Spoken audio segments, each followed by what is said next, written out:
As new students prepare to report in less than 2 weeks, university students will go back to study, and those who are actually starting the new year. But the question remains, what is going to happen in terms of fees? Now, there's an interesting story here coming in from the courts. It suspends teens' defilement trials amid blanket sex ban row. So the question is coming in, should we then say that there is a ban? Because when two under... It's just difficult. When two underage, and we say underage is under 18, engage in sexual relations, and then one then cries against the other that there's a defilement that has taken place here. How do you deal with that if both of them are underage? Number one. Number two, do we then say, you know what, it is now unlawful for children, and we're saying anybody under the age of 18, to engage in sexual relations? And this is the dilemma before Justice Bahati Mwamuye, and we'll tell you that story in a bit. This one you want to hear, that's for sure, because it's making the rounds in terms of what's being reported. A spent force is what Raila Odinga is being called this morning. Of course, asking the question why opposition cannot afford to write off Raila. Kindiki's cash-laden empowerment tours face growing scrutiny. And robbing the sick, county staff left to die as policy millions vanish. That's the story that we'll be looking into. And of course, we can't run away from the stories making headlines in the sports pages. Of course, looking at that big win that the Harambee Stars got over Zambia yesterday. Kenya come out of group of death unscathed. It was termed as a group of death from the very beginning, with DR Congo, Angola, Morocco, Zambia. Kenya comes out on top. All right, more stories making headlines. Yeah, let's go through the Daily Nation, and the big story is against all odds. We're talking about Harambee Stars, considered underdogs at the start of the Africa Nations Championship. Debutants Harambee Stars stunned Zambia in their final group match to advance to the quarterfinals as group winners. Now, with the victory, the hosts retain home ground advantage in the knockout stage, while runners-up Morocco traveled to Dar es Salaam to face Tanzania. Now, varsity fees shocker. First-year students begin reporting to universities today amid protest over unclear fee structure, including mandatory charges of up to 50,000 shillings to secure admission, even as higher education loans board allocations are yet to be disbursed. Now, the National Treasury dragged into fight for 60 billion shillings police salaries. Now, the National Police Service Commission has written to Treasury Principal Secretary Chris Kiptoo seeking access to police salary funds, escalating its feud with Inspector General Douglas Kanja. And the Chief Justice Kome top judges off the hook. Now, the Judicial Service Commission has dismissed petitions seeking the removal of all Supreme Court judges, including Chief Justice Martha Kome, citing lack of merit. You'll remember this is a matter that was taken to court by one Senior Counsel Ahmed Nasir Abdullahi and Senior Counsel Harvey. Indeed. Yeah. Okay, so let's look in some of the stories. But before that, I have to tell you, you know what? Look into our socials, guys, and talk to us on Facebook. Safaricom with Home Fiber is saying, you know what? Let me give you and extend you some talk time where you can tell us a few things. So, top fans, this morning, we're going to offer you 1,000 shillings worth of airtime. We'll do that to two of you this morning. Say hello to us, and Selfa is in the background there. She's going to, tell us who you are, and then send us a message on Facebook, or we'll get through to you there. Send us a message there. 2,000 shillings up for grabs between now and 7 o'clock. And that's courtesy of Safaricom Home Fiber saying, you know what, let's talk a little bit more and get these conversations going. We'll let you know who else can win some more airtime as we get into that at 7 o'clock this morning. We can see your greetings. You know what, Dennis? Mutuflani said I should tell you that, when I become queen, yes. When I have been crowned queen, right now I'm still princess. Princess, yeah. When I've been crowned queen, I should not forget... What was that? Mutuflani said, I'm just going to ignore you. Mutuflani said I should not forget, he said, when you get into the kingdom, do not forget me. He said I should not forget him and Aseto specifically. And as for you, Okari, it is whether or not you would have watched Madagascar play football. No. Whether you would have watched the Penguins of Madagascar by then. Have you watched it yet? Oh, by then? When I become queen, as in it's gonna take a while. Okay. So he's extending you grace and time. Have you watched it yet? No, I haven't. Good Lord. What do we need to do? Strap you down and hold your eyeballs open? I've just had a very, very crazy week. I didn't even watch the match yesterday.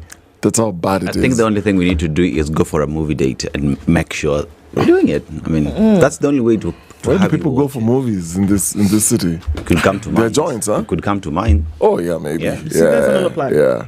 So, two things. Dennis will finally watch the movie, and we've got airtime up for grabs this morning by 7 o'clock. Send us a message on Facebook, and it's always great to get your greetings this morning. Let's get two of you in with some airtime this morning with Safaricom Home Fiber. Sawa. All right, we'll do it, and we'll let you know who those two will be, or at least Selfa will talk to you, and we'll let you know how many more people can get into that airtime by 7. Sawa, we're seeing you guys getting into the room. Sorry about that. Technological issues.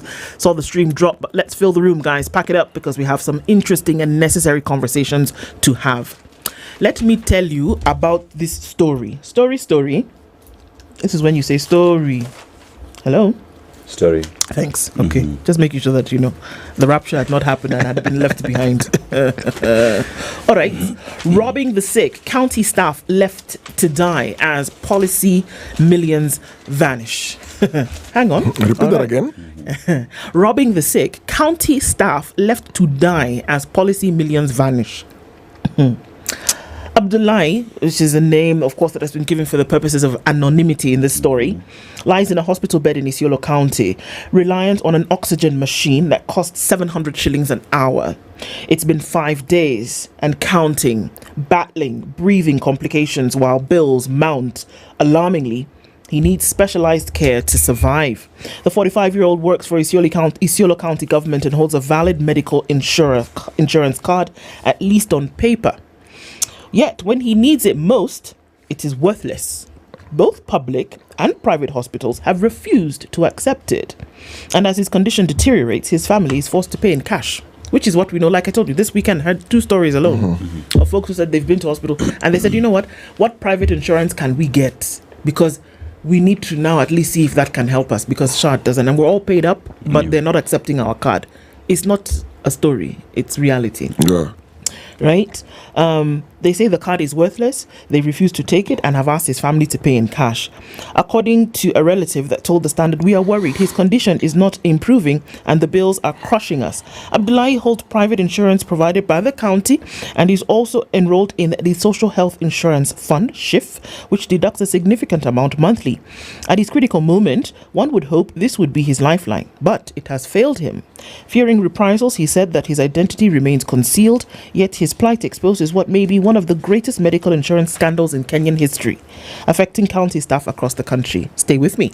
Most county staff are suffering in silence virtually in every county. Top county officials and insurance providers do not want this to be exposed. This is according to a source familiar with the matter.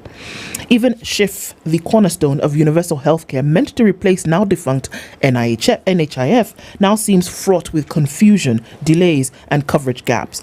Premiums are deducted, yet many cannot access treatment where it is needed. Let's look at some of the numbers that make their way onto the front page of the Standard today. Embroiled in all of this, 33 billion shillings is what government owes hospitals in unpaid claims. So you know what that means, right? You go, you cash in, and then they treat you. Yeah.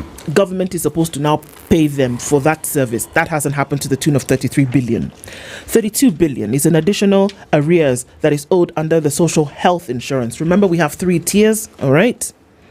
76 million is the amount paid by Isiolo to Jubilee Insurance out of a 120 million shilling contract. It's been paid, but they've not received the rest, so they're not delivering services. 150 million has been paid by Bungoma to Karen Direct Insurance out of a 299 million shilling contract. 134 million is the amount paid by Baringo County to Kenya Alliance and First Assurance. 172 million is the amount paid to Nyamira by Nyamira to Star Discovery Insurance out of 198 million shilling contract. 7.6 million shillings is the amount paid by Vihiga to Trident Insurance out of a 10.4 million shilling contract. 350 million shillings is the amount spent on Kilifi County on a medical scheme, yet staff are turned away. They cannot access medical care. Now, several counties have procured private insurance schemes to complement SHIF, yet irregular procurement and corruption appear entrenched. The scam thrives in counties because, like stalled infrastructure projects such as roads, failed healthcare coverage leaves no visible trace. After the financial year ends, it is buried. Rogue officials collude with insurance firms and brokers to suspend operations, pocketing the premiums. Astonishingly, this is prevalent with certain brokers and companies.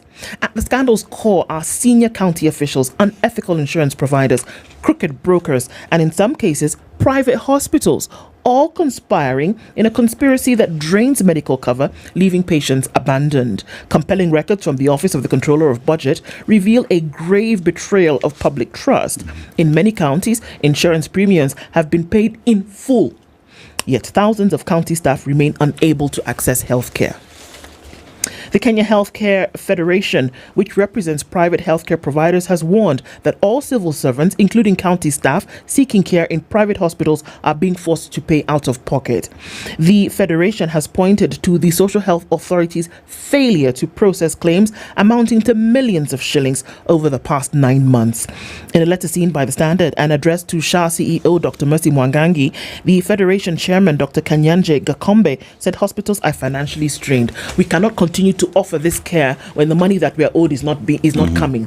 So the question is, if money has been spent by the county to procure health, whatever county, take your pick. We look across Kilifi to Baringo, Nyamira to Isiolo, all over the place. But county staff, we're not even talking about everybody. We're talking about county staff who we know it is deducted from their salary directly. If you then go to hospital, it's been deducted from your salary. You can see it on your payslip. It's gone. But you then go to hospital and you're told we're not accepting the card, whether it is a public hospital, whether it is a private hospital. We're not accepting the card. So you have to pay out of pocket. You have to pay cash. The big question mark that's knocking everybody out is, one, where did the money go? And two, if it's been deducted from me, then I'm owed a service when I turn up at hospital. Where does the money go? Where did it go? And all of this money that's being owed to hospital, 33 billion. Do you guys know how much 33 billion is? 33 billion shillings is owed to hospitals. Remember, it doesn't make sense. It is deducted from your payslip. Money that should have gone to your hands is deducted from your payslip and is supposedly going to SHA. But the money has not now then gone back to hospital when it's owed to them. An additional 32 billion is money that has not been paid by. So that money has not been paid by SHIF. An additional 32 billion has not been paid by SHA. So if you look at that amount, it's 65 billion shillings. And this is just for the last 9 months. Counties have paid money to private insurers, but they cannot get treatment or medical care for people who turn up at hospital. I don't understand. Does it mean, basically, what I understand here is that the county procured private insurance as well? Yes, in order to complement. In order to complement this, because they will see that at times it's not possible for us to get the care that we need. Remember, and it is all deducted from what? Your pay slip. Somebody help me understand this magic. I don't understand. I think if you look at this SHA story, what if, and this is just a what if, what if the problem is not the logic behind SHA? We all understand what it is supposed to do, what it's meant to do. But what if this thing was created not to work? There's somebody who doesn't want it to work. This is what if. Because if money is being deducted, like we say, follow the money trail. These things are not complicated. There's a system. SHA, inherited much of the existing NHIF infrastructure. And then with that transfer, there was then this procurement to get a new integrated system so that when your details are in there, you're obviously paying, everything is captured. So that whichever hospital you walk into, it's simply just getting your records from the system. From the system, yes. How difficult can that be?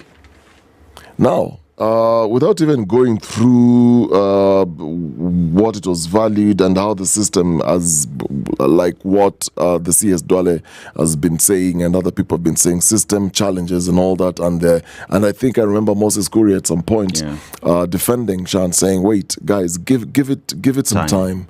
This is a whole new system. We're trying something that is working, but there will always be, those challenges and glitches. We are fixing those glitches, but this thing is good and it's going to work." And to some degree, you'll think, okay, fine. If you're setting up infrastructure, you have to give that grace period for testing, trials, and so on and so forth. But you see, the thing about health is you have to have a certain degree of, for lack of a better word, perfection, because patients are not waiting for your trial. True. Nope. Patients are not waiting. Sickness is not waiting for you to try the system, see if you can. Fix the bug. Yes. So these are things that should essentially, before you move to something different or move infrastructure, you've tried it, you've tested it. You can even, and I don't know whether they did this. I'm assuming they did. They did not. You know how you will do. I like what you're saying. They did not. Aseto saying already. No, they did not. The thing is, you're trying it with a sample group. You can actually try it with a small county, a small county, or you can try it with a few hospitals. Just check through how it's working. And with the advancement of today's technology, it's not too difficult to actually get those bugs fixed if there is an issue with bugs. So then my question is, with this system, however challenging it is, however not fully functional it is, could it also be a case where there is somebody sitting somewhere who just doesn't want this thing to work? You see, when you look at SHA as the infrastructure that it's SHA, it is purely digital process, right? So it is a question where if you're going to any hospital today, whether you are in Nyakemincha or you are in... What? Nyakemincha was just chilling. Or you are in Garissa, or you're in Bungoma. If you present your shift card, your details have been captured. That is easy. That we've sorted. Yeah. Your details are in the system. The only problem there is you getting the service. And then we ask the question, who is the person that is at the back end of SHA and SHIF that is creating the glitch for it not to work? That's the question we all have to ask. Because I remember even when you ask about, did it ever go through trials and whatnot? On this show, it was said it never went through it. We're being told by Moses Kuria that they are now implementing it as we go and we fix the bugs as we go. You know what? If anything, we can be clear and honest about certain things. And I think it is becoming more and more clear that it's not a what if, Dennis. No. It's not a what if. That it just is. If it walks like a duck, if it's got web feet and a bill, it's not a camel. For goodness sake. It is now evidently clear that this was failed. It was designed to fail from the beginning. And by the time there's the realization of failure, you know what? Billions of shillings have been lost. Billions of shillings have been taken from Kenyans, people who even work for the government. It has been taken basically from their hands and then by the time you're asking the question, what does this story say? By the time you're asking the questions, or by the time the financial year has come to an end, poof, the money is already gone. 65 billion. Gone. It's already gone. And you're not going to be able to claw back on that, because what are you going to say? Oh, by the way, when I was in Isiolo and I was trying to get medical attention, they told me to pay out of pocket because my card wasn't working. So I went ahead and I paid out of pocket. So how about you pay me back 460,000 shillings? It's never going to happen. It's not going to happen.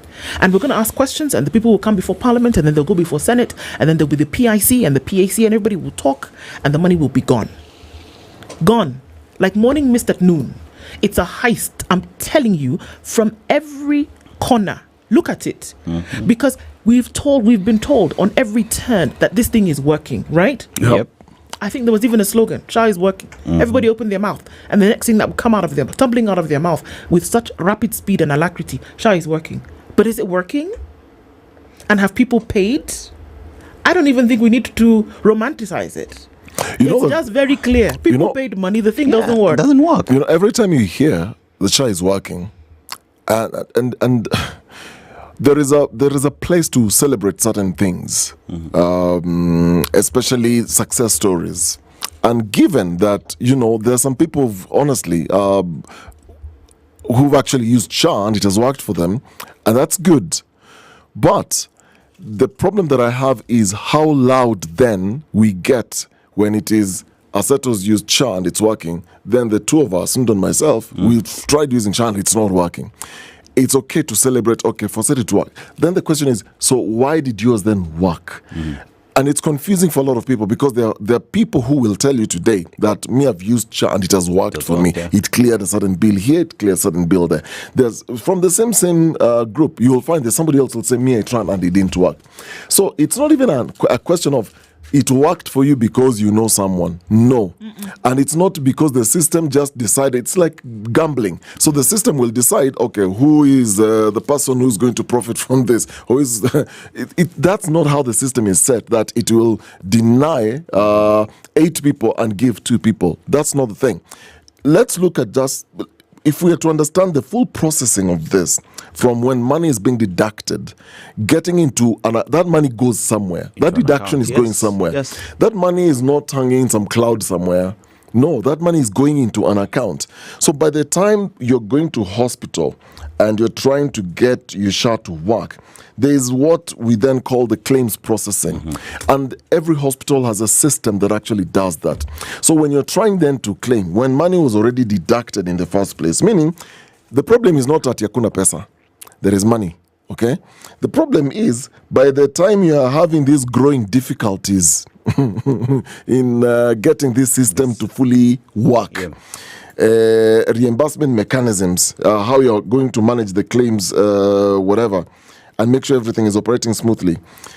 By the time you are getting this thing fixed, the money that has already been deducted and lost, even before we talk about SHA, how many times have we talked about pay slips where your money is being deducted?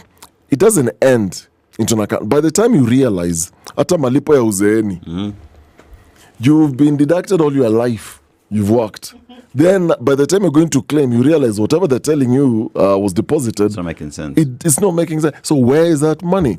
These things are just created not to work. Somebody sits somewhere and makes the decisions that, you know what, tutakula. Whether it's at the high level, the middle level, or the low level, but somebody in that chain is trying to make sure that this thing doesn't fully work for whatever reason. And you see, when you talk about SHA specifically, so you've been deducted by your employer, right? It has been remitted to SHA. So that means it's because everything works inside the system. So whenever you get in there, there is a tab called Okari. And Okari, these are all the deductions, and these are the monies that Okari has given to SHA. So you're fully paid up, so you're in the system. So when you're going through the processes, you've logged in now, you demand services, you're given services against the tab Okari. When it comes to payment again, where do you withdraw? You withdraw from the tab Okari and pay to this specific hospital. But that does not seem to be the system. For some weird reason, the tab Okari always has deficit. So this deficit has been created by who and why? Why doesn't the deductions from the employer match the payment from SHA? Ilienda. Come on. It's gone. I mean, guys, the pending NHIF claims were moved to SHA to begin with. NHIF had issues. Yeah. I was in some hospital. I'll not mention that. It's a very big hospital in this city. And I happened to sit in the accounts office one day. And for some reason, the 3 gentlemen who were speaking almost forgot that I was not even there. And they were having this conversation. And this was the conversation, guys. The conversation was, it was still in HIF. So the hospital was refusing. So if you have NHIF at the time, they were saying, no, they prefer private insurance companies. So you have a private insurance card, they take it very quickly. Yeah. The moment you present an HIF, you're told, okay, just give us the card, we will process this, but this will take time. It's not guaranteed it's going to work. And so in the office, by the time I'm getting into this office and this conversation is going on, the hospital accountant was saying, NHIF, you guys owe us over, was it 200 million or something? So I'm thinking, wait a minute. So, and there was a joke around it. Like, you guys, that's the money we're waiting for to expand our unit. There's a unit we're actually constructing and building. You guys, we're waiting for you guys to pay us. So we're not accepting any more claims for any more NNAs for NHIF. So what we need is whatever we're claiming you guys to pay us fast, because we have budgets to meet. These are conversations happening in an accounts office. So every hospital works within a certain budget. Every department, like we've had this conversation before, people are given targets. The pharmacy is given a target. The wards, they're all given targets. And so when now you are treating patients and you've got all these pending claims, and now we're talking about many hospitals still having unpaid NHIF claims. Now you're creating that financial stress with that old system. Then now we have now moved everything now to SHA. We are still experiencing the same system. Like Ndu said, by the end of it all, whether it's after 2027, whether we have a new government or not, by the time you're coming to probe this thing, let me tell you, you'll get into a rabbit hole. I'm telling you, you won't find it. It will be so deep. You will... And by that time, the money is gone. And the people who took it are gone. The people who took it are gone. So we're sitting here and we're trying to romanticize the thing and say, oh, there's a bug. The CEO will come and say something and we'll talk... to be fixed. We're fixing it. Then somebody will go tomorrow and say, actually, yes, I now went back to the same hospital and it is working. They'll open it for a minute, it will work, and then whatever. But for the most part, this thing that we are seeing, it's gone. This money that we are talking about, that essentially is supposed to deliver universal health coverage, is not working. But you will look at particular counties where the leadership is deliberate about certain things, this thing will work. Not necessarily because there's more money or there's a superfluous amount of funds, but because leadership is serious. Muranga County. Makueni County. Still operating today, whereby you walk to hospital, you use your SHA card, it will work. You have to ask yourself why. But this money that you're asking about, 65 billion, but guys, do you remember the Auditor General said at the beginning of all this, the Auditor General flagged SHA from the very, very beginning for unbudgeted, non-competitive procurement. True. There was already an issue. There was already an issue from the word go, from the setup. And you don't need to go far. When the foundation is shaky, the building will collapse. It will. It will not hold. It will not hold. Yeah. It's interesting because I've just seen a comment saying that the folks in the studio are biased. I think that's a very interesting comment, because if there was emotion attached to this thing, it would be different. But these are facts that we're talking about right now. Can you walk into hospital today using your SHA card and be confident it's going to work? Be confident it's going to work. The answer, unfortunately, is no. That there are cases of people right now who are going to hospital and they are being told right now we can't. It is not a story. There are people who are going to hospital and they're saying, yeah, we know you've paid up front and we know that you've paid for the whole year, but right now we're not able to offer those services. This is not about emotions or about romanticizing the thing. Like I've said now for the third time this morning, it's the fact that the thing is not working. And that what do we need to do? Number one, to get it working, because universal coverage was promised. Number two, what is going to be done to ensure that this money that you're talking about that have left Kenyans' pockets, it's not a story, it's not a ghost, it's not an apparition, that people are looking at their pay slips which have been deducted a certain amount of money, but the same people cannot go to hospital and then get treatment for the thing that they've spent money on. And you see, explain to me. When you're talking about SHA working, SHA might have worked for you, Ndu. SHA has not worked for me. That alone is a case enough to say SHA is not working. Because remember, the promise is the government of Kenya will provide universal health coverage to everybody. Now, here's a question where you have been deducted, you're fully paid up. I have been deducted, I am fully paid up. If it's worked for you and it's not working for me, that system is not working. You do not need SHA not to work for 1 million people for you to say it's not working. A single case is enough to say SHA is not working. And guys, if we flip it, because there is a way you can't have politics in everything. True. let's separate politics from this conversation, because health, your body doesn't care which political party you're aligned to. True. The thing is, if you're sick, you need medical attention, you'll go to a hospital. The question is, whichever political persuasions you're coming from, the point is it going to work? Now, CS Duale has repeatedly also stated that, you see, there are certain counties or certain hospitals in certain counties that have also taken advantage of some gaps and loopholes where you've got multiple claims coming from certain hospitals. This is where patient A has gone to this hospital A. Then there is a claim. The same patient A, is also listed in another hospital with a different claim. So we have this, and they have suspended so many healthcare facilities as a result of this. So this thing is two ways.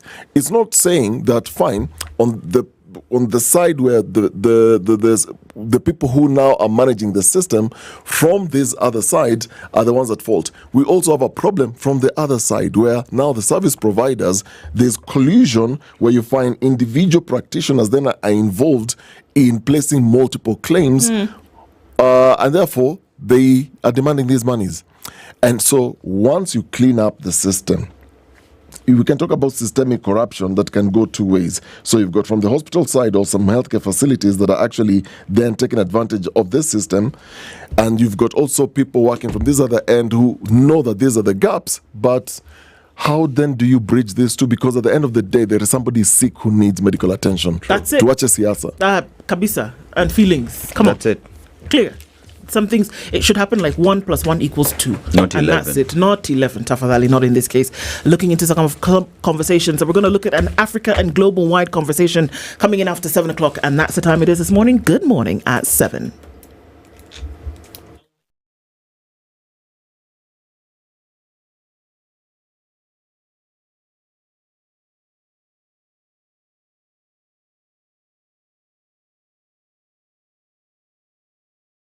This is the News Wire. I'm Leah Obaga. The Ministry of Health has clarified the provisions of the Overseas Treatment Benefit Package under the Social Health Insurance Act 2023. Health Cabinet Secretary Aidan Duale said the package allows Kenyans to access treatment abroad at a rate of 500,000 Kenya shillings per person per year, but only for services that are not available locally.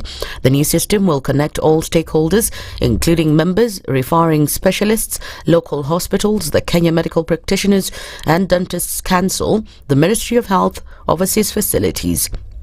He said the services covered will be reviewed annually by the Benefits Package and Tariff Advisory Panel. Former Cabinet Secretary and Presidential Advisor Moses Kuria has cautioned Kenya Kwanza leaders against fueling negative ethnicity, warning that such rhetoric threatens national stability. In a strongly worded social media post, the former Gatundu South MP criticized what he termed the broad brush condemnation of the Kikuyu community in the wake of the impeachment of former Deputy President Rigathi Gachagua. Kuria urged leaders to focus on nation building rather than ethnic scapegoating. Kuria, once a staunch ally of President William Ruto and a vocal figure in the 2022 campaigns, advised politicians to reflect on their public pronouncements. The former trade CS, who has since exited government after a stint as a State House advisor, singled out lawmakers William Kamket, Jackson Medago and Aidan Duale, accusing them of perpetuating divisive politics. Kakamega County Environment CEC Penina Mukabana has urged the national government to provide funds to continue the campaign to promote the new drugs under the Alcohol Control Act through NACADA. Speaking in Lurambi, Mukabane stressed that the law cannot be implemented without sensitizing the community on the war on drugs and alcohol. Mumesikia sheria imepitishwa na cabinet ya serikali kuu ya Kenya ya kusema watoto chini ya 21 years wasikunywe pombe. Mimi naunga mkono hiyo sheria. Na tena wamesema ya kwamba hakuna kuadvertise pombe online, kwa sababu watoto wetu hata wale wako chini ya 15 years watatumia simu ya mtu mzima ama ID ya mtu mzima wanunue simu na wanaorder pombe. Lakini kila nataka encourage the national government na interior ministry kwamba tupatiane pesa kwa administrators hapa chini, both county government and national government administrators, tuwapatie pesa ya kufanya stakeholder sensitization and awareness. Otherwise hiyo sheria haitafaulu. A number of aspirants who are set to participate in the by-elections might resign today. And during this week, after DCP Deputy Party Leader Cleophas Malala alleged that they were being pushed to do so by UDA party. Malala, who condemned the move, said that UDA was promising these individuals a direct ticket. Shida ambayo kwa chama cha UDA na ningependa Musalia ambao unaongoza kule utatue. Wewe unakuja hapa unaambia watoto wa Kabarasi ambao wako tayari na kazi waende wa resign kutoka kwa kazi zao, unakuja kuwapatia tickets direct. Wanapoacha kazi wakikuja hapa, juzi wametangaza kwamba hakuna direct ticket, hao watu wanaenda kwa nominations. So mtu tayari aliacha kazi yake. That's the news wire. I'm Leah Ubaga.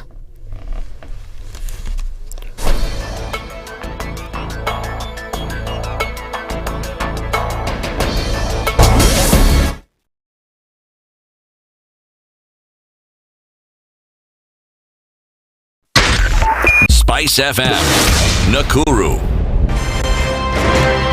If we just gloss over issues and hope that time heals, then we might find that in generations to come, we might be back at the same situation. And the whole thing is born of stolen elections. Spice. When it comes to the decisions you make, you must be independent. There's no way you can allow one institution to dictate to you how you're going to conduct your operations, how you're going to decide cases. It's a no. When you weaken the institution to the point where they cannot take action, then you realize that politicians have to come up and now start dealing with the issues. That conversation has to die. Our politicians do not like the hard stuff. We must insist on the path of doing things right, whether popular or unpopular. Money changes hands. That is a fact. If you have political goodwill at the highest top, like in Rwanda, then corruption will be an issue of the past.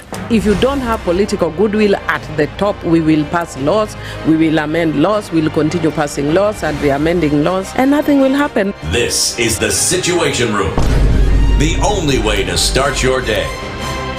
Mature, intelligent talk every morning. Spice up yourself.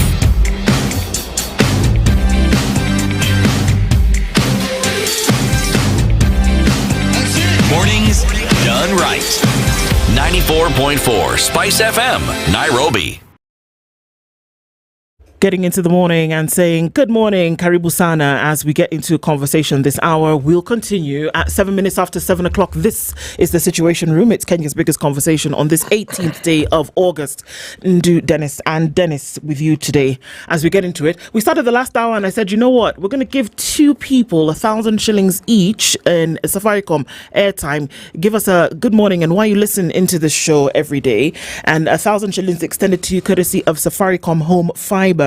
Two of them this morning. Isaac Haley says, the only reason I listen to the Situation Room is because I cannot afford not to listen. It's a cure for my addiction. 1,000 shillings of airtime courtesy of Safaricom Home Fiber for you. And Kinara Abel says, it's free and it's free and fair and talks no matter what. Only in Standard Group PLC because there's a place where you get the truth about government and or opposition and NGOs. Kinara Abel and Isaac Haley, 1,000 shillings worth of Safaricom airtime courtesy of Safaricom Home Fiber. We're doing it again into the hour of 7 o'clock and we want to know what you would do with and so our social media Selfa is going to get in touch with you and offer you that 1,000 shillings airtime. Thank you for tuning in every morning as you do, and we're going to extend that to two more people this hour. First of all, let us know, and the next hour let us know why it is or what it is, that need that you would fill if you had Safaricom Home Fiber. If you had Safaricom Home Fiber, what are those needs that you would actually attend to this hour? Let us know what those are through our socials. Facebook, send us a message and we'll get that airtime to you this morning. Let us know. And speaking of Safaricom Home Fiber, Dennis Okari, we're still connecting, aren't we? Oh, we are, and we have 13 days to go. Okay. 13 days to get a Safaricom Home Fiber internet connection if you've never had one. And the welcome package, and we're calling it the welcome package because you get double the speeds for 25% discount for any of the plans that you will choose. So we've got bronze, silver, gold, and diamond plans. So all these different packages, you get 25% for any that you will choose. Like I said, that welcome package then comes with a free router, comes with free installation any part of this country. The whole point is not just enjoying very high speeds in terms of accessing the internet, but also having stable, reliable connectivity. Whether you are then gaming, whether you are teaching in the evening, whether you are doing Zoom calls, whether you just simply enjoy high-speed web browsing, or this holiday when kids are at home, they want to stream series, movies, gaming, and all those things. You just want to do this when you have a reliable and fast home internet connectivity. Now, all you need to do is simply dial *400# or visit my Safaricom app to get connected today. Like I said, you have 13 days to go. This is valid for new customers only. Feels good to be home with Safaricom Home Fiber. Absolutely. Get connected today. And let's face it, there's never a better time to take control of your financial future. So when we say now is your time for wealth, we're not just throwing around a tagline or making it sound interesting to say. It's about being deliberate with your money, your goals, and your legacy. Standard Chartered Priority Banking offers a comprehensive approach to managing your finances, meeting both your current lifestyle needs and what you plan for in the future. So whether you're thinking about starting a portfolio or you're managing what you already have, whatever it is, it's tailored to where you are in life. And I get it. When you've worked so hard to build something, trust and security become everything. So you want a partner who is competent, one who's consistent, and one who protects what matters and would help you grow it. That's what you get with Standard Chartered, a solid, trusted partner who understands wealth isn't just about money. It's about the people, values, and futures behind it. So what we need you to do today is email wealth.ke@sc.com. Begin your journey because your time is now. And Karibu Sana, and we get into a conversation for this hour. We're leaving the shores of the country, but actually not really leaving the shores of the country. We're having a conversation then around what Kenya's positioning is when it comes to global power games. Joining us is the director of the Eurasia Democracy Initiative, Peter Zalmayev, and he joins us in the hot seat this morning. Peter, good morning. Good morning. Good morning. How are you doing? Fine, thank you. Welcome to the Situation Thank Room. you. Thank You're you. in the hot seat of the Situation Room this morning. We're looking into a matter of issues. Of course, the Ukraine war, which has been going on for a while.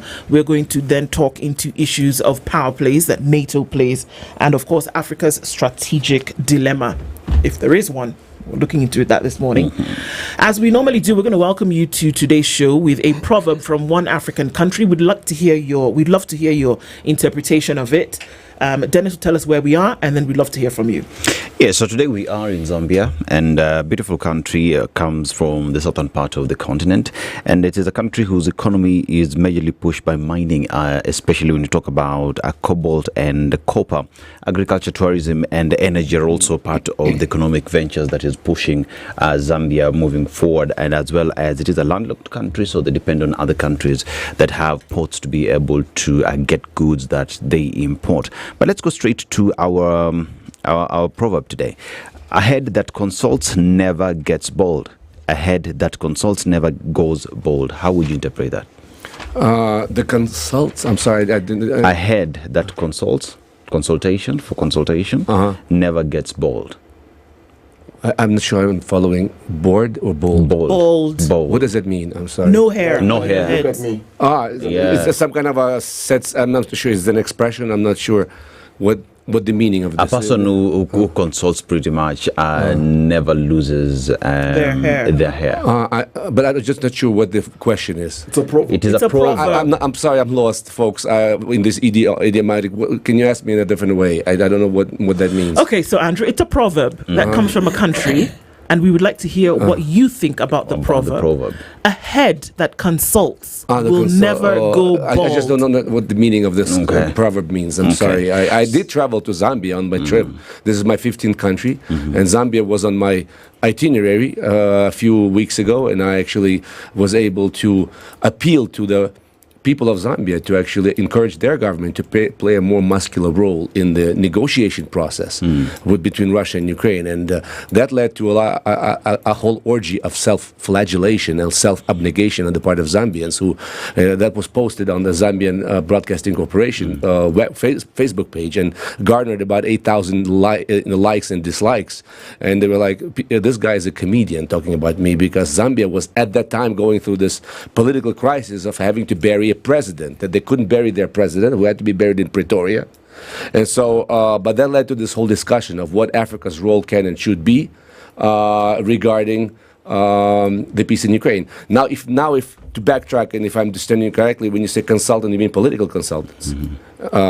Yeah? It's up to you. It's up to you. Because I worked as a consultant on so-called K Street in Washington, D.C., and I actually helped people, convey their messages to American senators and congressmen for many years, and as you see, I'm still not bald yet, even though I've started graying on the temples of my head. I think I finally got out of this situation. Sorry, folks, I haven't had my coffee yet this morning. That explains a lot. But I think you're on the right track, because you still have hair on your head, and you've consulted quite some, so I think you have interpreted the proverb without knowing that you've interpreted the proverb. All right. So let's get into this conversation, shall we? Because we kind of gave a precedent to it. Here we are, and we are saying, that, there are certain conversations that we have following at this hour, and it is clear that there are certain power games that are being played. The global power situation at the moment will have a lot of things to be said. We're obviously looking at Africa's strategic place in all of this. Let's come from the Ukraine war. When this started, some odd years ago, the question is, okay, so why should we bother, and what position do we play? Let's get some insights from you in terms of that. Right. Well, the war in Ukraine started, 3.5 years ago, and of course it has not left any country unaffected. We're living, it's almost a truism, right? A banality to say that we're living in an interconnected world where, a war like this happens in a country that has been known as the breadbasket of the world since World War II, at least, right? A country that provides a bulk of the world's grain, and the fluctuation in the price of grain that ensued after this war because of the blockade of the Ukrainian seaports and the inability to transport this grain led to significant deprivation on the part of people living, especially in poor countries. Some of the ones that I visited on this trip, like Malawi, Lesotho, Mozambique, where people live under $1 a day, and that means that makes a huge difference to those people. And I was traveling, and they were telling me that, gosh, Peter, this war could not have come at a worse moment. You go straight from COVID to this war. So that has led to immiseration of whole swaths of the population from Bangladesh to the African continent. And of course, now we're talking about the political aspect of it and the competing narratives, right, of this war. So there's like a battle for the hearts and minds of Africans of who to side with. And, as I said, my 15th country, the story is not cut and dried in the countries that I visited. Some are more supportive of Ukraine. In other countries, Russian narratives prevail, truth to be told, right? I've met a lot of sympathy on the part of regular Africans who meet me on the streets of African cities. But then, for example, whenever there's a social media post made about my appearance, my interview, etc., just looking at the commentary, right, at the comments of people commenting on what I said, I can see that Russian, narratives also are very strong throughout the continent. And part of my mission is to unpack those arguments. What are those narratives? Like, for example, that Ukraine is at fault. It provoked Russia by being willing to join NATO. And so there's a culpability on the part of Western countries as well, who dragged Ukraine into this, or worse, are using Ukraine to weaken Russia. So that's been the argument, and I've been having to struggle with the argument, and we can just look at it, why I don't think that really it carries any water, simply because, let's just jump ahead, and we can talk about it later, the meeting between Trump and Putin in Alaska. Donald Trump has essentially promised to Russia that Ukraine will not be a member of NATO. So my question is, why isn't Putin wrapping up this war? I mean, you can say that he kind of was willing to meet with Trump and he might be willing to do that. But so far what we're seeing is the conditions being imposed on Ukraine for a peace agreement are capitulatory. Essentially, that would mean a loss of our sovereignty, disarmament of our army, a no on foreign policy choices of our own, Russian as the official language, and other things. Essentially, Ukraine would turn back into a colony of Russia, which brings me to my point that the war that Russia is leading in fighting in Ukraine against Ukraine is a neo-colonialist or neo-imperialist war of a former metropoly against a former colony to drag Ukraine back into its orbit. Okay. What has happened as a result of this war that has and what impact has it had on the people of Ukraine? Give us an example or a few of those. Well, first of all, let's start with the fact that when the war started, 6 to 7 million Ukrainians left Ukraine, mostly women and children. Most men of draftable age from 18 to 61 are not allowed to leave unless for a special reason. The bulk of those, up to 4 to 5 million, remain outside of Ukraine. So you think about this. It's 12% of the population, at least, if not more, depending on how you calculate what the population of Ukraine is. No one knows that figure. A lot of them are living in the occupied territories. 5 million have left, and with every day that passes, fewer and fewer of these people will return because they have put down roots outside, right? Ukraine, children are going to schools, having their friends in Germany, Poland. My own 2 kids left at the beginning of the war and are living in Japan, of all places, imagine, and they're fluent Japanese speakers now, and so multiply that by millions. Ukrainians are spread around the world. They've become sort of ambassadors of Ukraine, but what that means for Ukraine's eventual rebuilding is another story. As it's been said, you can win the war but lose the peace, right?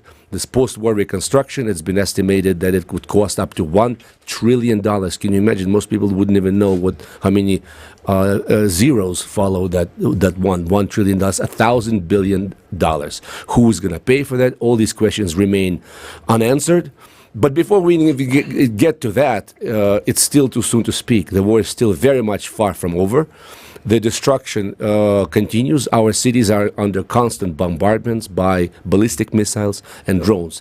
Our enemy has ratcheted up its production of drones to the point where it can launch up to 700 drones in one night. That means people cowering, sleeping in subway stations in Kiev, the capital, for up to 10 hours.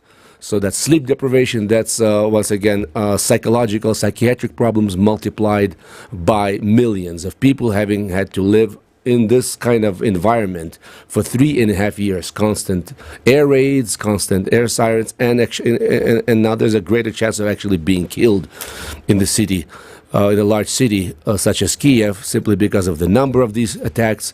And we've had a situation where we're running out of air defense systems, and America is showing, hesitation as to the continued support of our armed forces. Do you think they should? Do you think that Ukraine has an unspoken or non-spoken right to demand that there should be a little bit more care from countries like the US, for example, because they've always been non-allied to Russia? Yeah, and Ukraine was never a member of NATO, so I don't think Ukraine has that right to demand. It's always a very delicate dance, right? You have to be careful not to alienate your allies. And it happened a couple of years ago. The allies started chattering, so to speak. Unhappy that Zelensky may come across as a bit too pushy. You always have to. It's a give and take, right?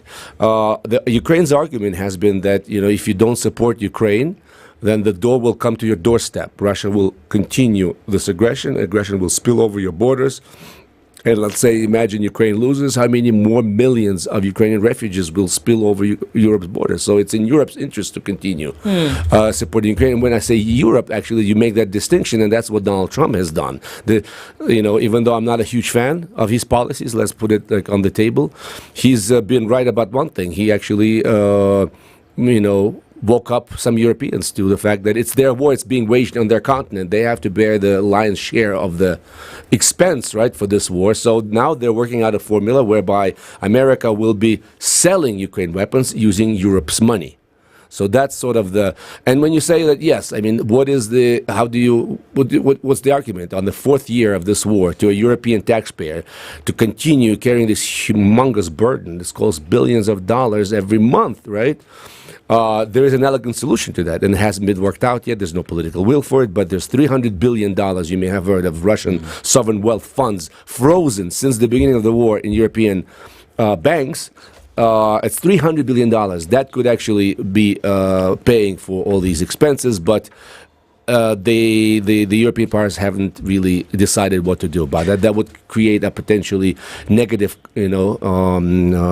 precedent for their banking system, were they just to confiscate the money. So we're still kind of undecided on that score. So when you talk about the Ukraine-Russia war, and there is the argument where Russia says the expansion of NATO and the proposal by Ukraine to join NATO is a problem for Russia because it feels its security will be threatened. And one would ask, does Russia have any case when it's having this discussion with regard to Ukraine, a sovereign country, joining NATO and joining the European Union? Do they have any case on that matter? Well, I mean, whatever the case is, we can go into the specifics of it, what was said back in the 90s between, the European leaders like Helmut Kohl, the former Chancellor of Germany, and Bill Clinton, and before that, George Bush Sr. to the then President of Russia, Boris Yeltsin. You remember that name, right? And Putin claims that there was a solemn promise given to Russia that NATO would not expand to include former Soviet republics. Yes. Well, we don't have it in writing. Let's start with that. We don't. It must have been or may have been a gentleman's agreement. We don't have any proof of that. Then there's a talk that Russia was offered membership in NATO itself, and it didn't go anywhere. And who's at fault? It's kind of murky. So obviously accusations are flying and all these things, and statements that are hard to verify. But be that as it may, Putin has made successful and effective use of this argument that this is a security concern for Russia, even though on the face of it looks a little ridiculous. Russia is the world's greatest nuclear power. And so how is Ukraine an existential threat? Well, if it joins NATO, okay, but who motivated Ukrainians to want to join NATO? This happened after 2014. Let me remind you, that was the first year of Russia's aggression, when the annexation of Crimea and the hostilities, the war breaking out in the east of Ukraine, the Donbass, which is my home area. And so when that happened, that's exactly when majorities of Ukrainians started voicing their desire to join NATO. Before that, it was not an issue, right? And finally, I'll say that if Putin wanted to go into Ukraine to prevent NATO expansion, he has achieved the opposite, because as a result, he got 2 new NATO members because of his hostile actions and the aggression and the scare that has spread around Europe. Finland and Sweden, as you know, for decades, neutral powers are now members of NATO. I mean, Peter. Yes. U.S. Secretary of State Marco Rubio, and this, what I'm about to say is what actually U.S. President Donald Trump has constantly and repeatedly talked about. But just to quote Secretary of State Marco Rubio, he's emphasized that a sustainable peace would then require compromise from Ukraine and also from Russia, so that this then leaves the door open for not just a temporary ceasefire, but as an opening to now talking about lasting peace. What will that look like from Ukraine in terms of compromise? And what will it look like then coming from Russia?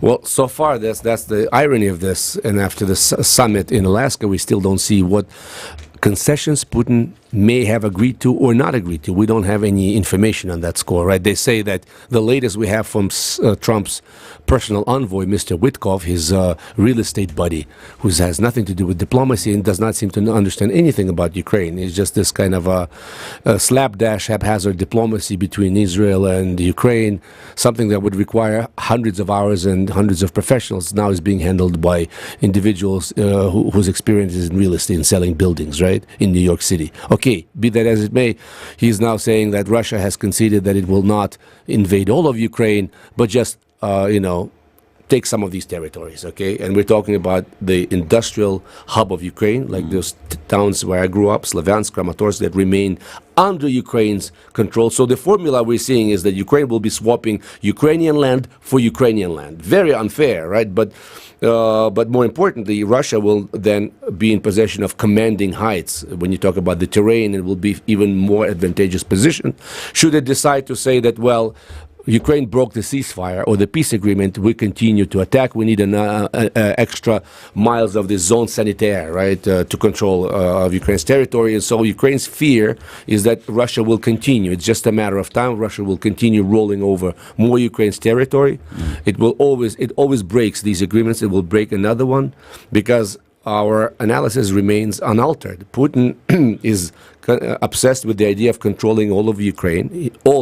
He does not care about bits and pieces of the territory. He may even stomach the idea of a nominally independent Ukraine, still a member of the UN, its flag, whatever, but de facto he wants control of Kiev. That means a new president. It means Zelensky out.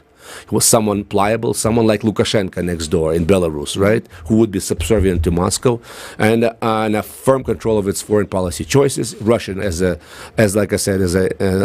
state language, and downsizing of the army. Like right now, we have about 1 million Ukrainian men and women under arms, right? He wants it down to under 100,000. Imagine, right? A country that would be completely unable to defend itself. So that's what we're talking about. And speaking of analysis, because you painted that picture, the Wall Street Journal reported that there are two scenarios or outcomes out of this conflict. The first one is a situation where you have partition with protection. You spoke about Putin wanting to take apart the industrial part of Ukraine. And the idea is having war lines becoming frozen, with Ukraine then ceding 20% of its territory. The rest of the country then secured via Western-backed defenses and international guarantees, akin to what we then had with the Korean mystic model. That is one scenario. The second scenario is now partition with subordination. This is where now Ukraine remains nominally intact, but heavily influenced by Russian pressure.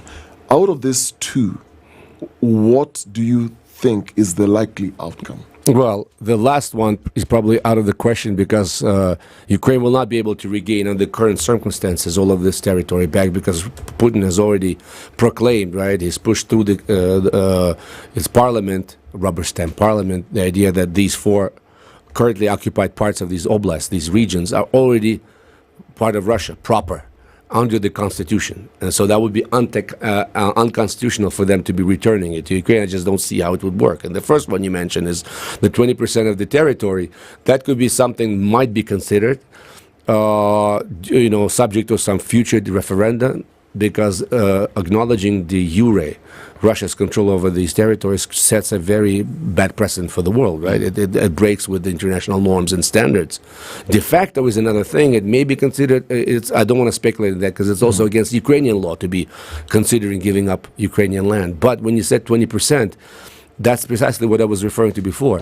Putin is demanding that Ukraine cede more territory in addition to that 20%. He wants to complete the takeover of these four areas, but parts of them are still under Ukraine's control. So he wants Ukrainians to leave them voluntarily. And those are precisely the areas where the big cities, big towns, and industrial, factories and plants remain. So that's what's happening, and that's considered very unfair. There's opposition to that, and apparently even within the U.S. establishment. I don't think everyone is on board. Far from it. Most Republicans remain supporters of Ukraine and Democrats. And so Trump is going against the grain of his own party. If you remember, going back to the Cold War era, the biggest hawks were the Republicans, not the Dems. Now, sides have changed. Right now it's the Democrats who are supposed to be the hawks, but they're completely they've been immobilized, right, by this onrush of Trump and his MAGA movement. So there's a lot of confusion around this. Indeed. And of course the Europeans are very much against the idea, and that's why they're traveling with Zelensky to the White House as we speak today. there will be travel. It's still very early or like late at night in Europe. I'm confused now because I'm thinking I divide my time between Ukraine, early morning.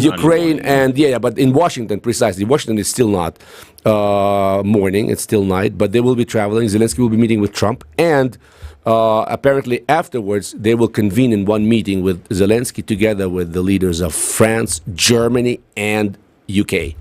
All right, let's take a break at this point and we'll come back and we'll continue with this conversation.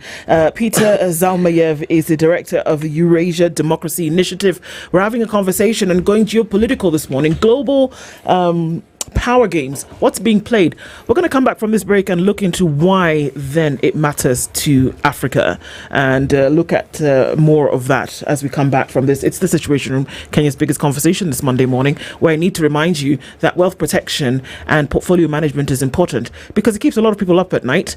The idea that everything that you've worked for could be lost through poor advice or market downturns, and that's why wealth preservation and risk management are key pillars at Standard Chartered Priority Banking. The expert teams don't just guide you, they protect your assets from market fluctuations, economic shocks and unexpected risks. Add that to specialized investment advice and portfolio management, and you've got a recipe for building long-term sustainable wealth. And for those overwhelmed by endless options from real estate to international investments, you get expert help to optimize decision making. So it's not just about growing wealth, it's about growing it wisely and with clarity. Your path to smart, protected, informed wealth starts with one email: wealth.ke@sc.com. Remember, this is your time.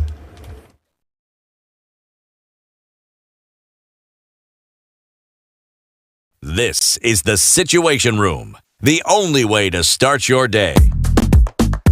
A little sharing goes a long way with Safaricom. Dad, thanks for helping me find those shoes on IG this morning. Your internet shopping skills are on point. Of course. Maybe you say.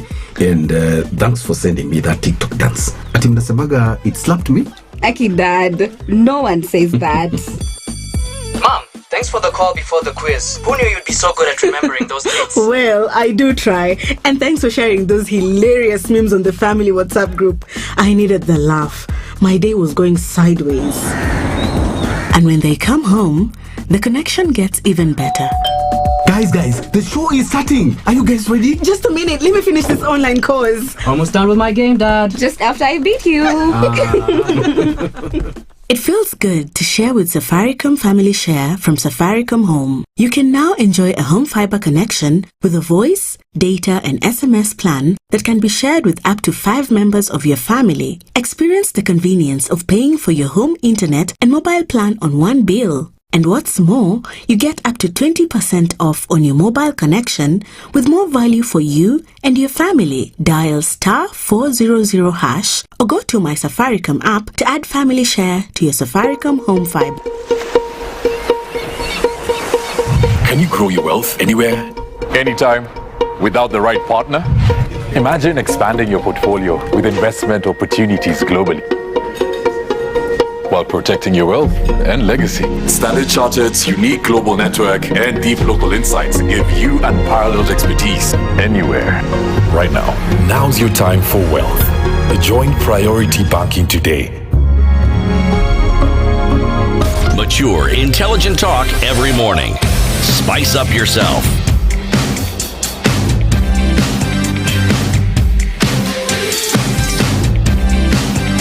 Mornings done right. 94.4 Spice FM, Nairobi. 8 o'clock. We continue this conversation with Peter Zalmayev. And even as we do, we're looking into a crisis that's taking place in Eastern Europe and asking ourselves the questions about the relevance towards Africa. We know that global wars take place. We know that a lot of these wars, a lot of these conflicts, a lot of these frictions that we see is usually power play towards global dominance. We know that. Mm-hmm. Where does Africa fall in all of this from your point of view? Well, Africa had a chance to, and it used it, but did not go through with it consistently. But you remember, there's a group of 9 African leaders who went to Moscow and then Kiev the first summer of war of 2022. And there was hope that Africa could make a difference. It's a continent where Russia has had strong positions, where there's a good memory of Russia back when it was the Soviet Union. helping Africans fight apartheid and gain independence. We have to remind that, folks, Ukraine was also part of the Soviet Union. It wasn't just Russia. There was no country called Russia then. It was the Soviet Union, 15 constituent parts. And that's what Zelensky reminded Cyril Ramaphosa, the president of South Africa, on his visit about, 2-3 months ago, right? You remember, in Pretoria. But it didn't go anywhere. It was just one-off. And my argument has been that, Africa, instead of being the constant recipient of, attentions, right, and aid, etc., could play a more proactive role collectively, for example. Or, for example, look at South Africa as a member of BRICS. It is a founding member of this grouping together with Brazil, Russia, China, India, right? And it's on good speaking terms with both Ukraine and with Russia. Same for Kenya. Kenya has, I think, abstained, right, from condemned the aggression. I think at some point, I think there may have been abstentions when you talk about the UN General Assembly. But Kenya plays a neutral role here, right? It hasn't taken sides necessarily. And when Mr. Lavrov, the foreign minister of Russia, attempted to come to the neighboring country, Tanzania, that's a good example. Tanzania is also neutral. They said no, but then they said no to the visit of our president, right? So, okay, neutrality is good, but then why can't we expect African countries to act more proactively? Why can't they offer themselves as a potential mediator in this? Because, look, everyone else has failed. Saudi Arabia has failed. Turkey has failed. And I think that U.S. will be failing. What might happen, I don't want to bet on the likelihood of this or that outcome, but America may just walk away from this and just put it on the shoulders of the Europeans to continue supporting Ukraine, etc. I just don't see this happening anytime soon. So that's been my argument, and conversely, Ukraine has also part of the reason why Africans are not so sure why and what this conflict is about and who to support is because Ukraine has been diplomatically not as active over the last 30 years of independence in Africa. Russia has had the upper hand. It has inherited automatically all the Soviet embassies. It has embassies in 49 countries. But Ukraine has been picking up significantly. It's opened up 10 new embassies in Africa since the war started. Imagine, right? Times of war, and a country opens 10 embassies on the African continent. It's unheard of, right? As the U.S. is considering closing down embassies. There's persistent rumors that Trump is not a lover of Africa. He doesn't care. There may be an unwinding of diplomatic presence here on the continent, and Ukraine is doing the opposite. And is opening of embassies indicative of the idea that Ukraine then would be a lover of Africa? Not love, you mean? Yes. Not necessarily, but it's a good start, right? Where you have to do some work with people to try to convey your position, right? If you're not present, like for example Burundi. I was in Burundi just a few weeks ago. There's a Russian embassy in Burundi. There's no Ukrainian embassy in Burundi, and there's a very avowedly pro-Russian president of Burundi. Once again, you can argue about how it's natural in a situation where America is disengaging from Africa as far as like the use of soft power. It is, canceled USAID, etc. Of course, it cannot but affect quite negatively America's influence in the conflict. And so, with America's absence from the continent, the positions of countries like Russia will grow. But then the question is, will they be for the benefit? Look at what's happening in Western Africa. Several coups have been happening there, right? Overthrows of legitimate power. Western military bases have had to leave. You talk about Niger, you talk about Central African Republic, Mali.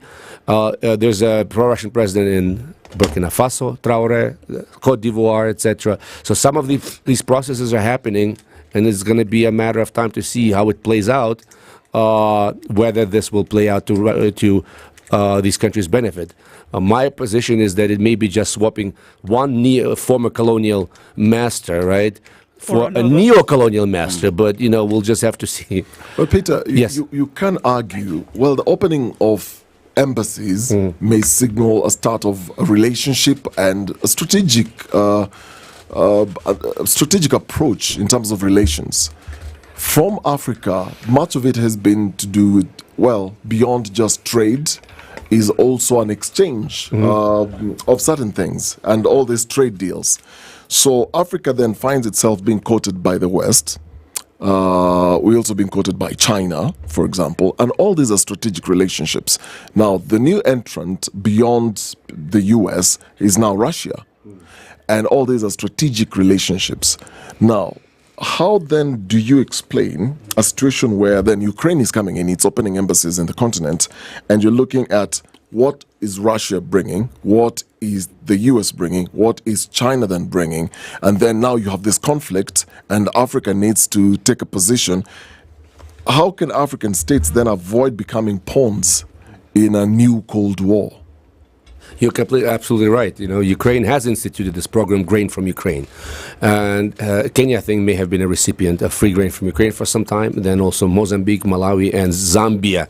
They are participants in that. But you cannot compare the level of engagement and capabilities, right, of someone like China that builds high-speed railways in these countries, right? I was just in Tanzania. They're extending the Dar es Salaam, Dodoma line to Burundi and Arusha. It's incredible what's happening. Ukraine is just not in that league of countries. So our appeal has been to the idea of upholding international law, how that Ukraine's failure to defend its sovereignty will lead to a really bad precedent, right, around the world, especially on the African continent, where, as you know, a lot of the countries, the borders of these countries were arbitrarily drawn by former colonial powers who didn't care about tribal identities, languages. They just cut through, they just looked, maybe in a drunken state sometimes, and just drew these borders arbitrarily.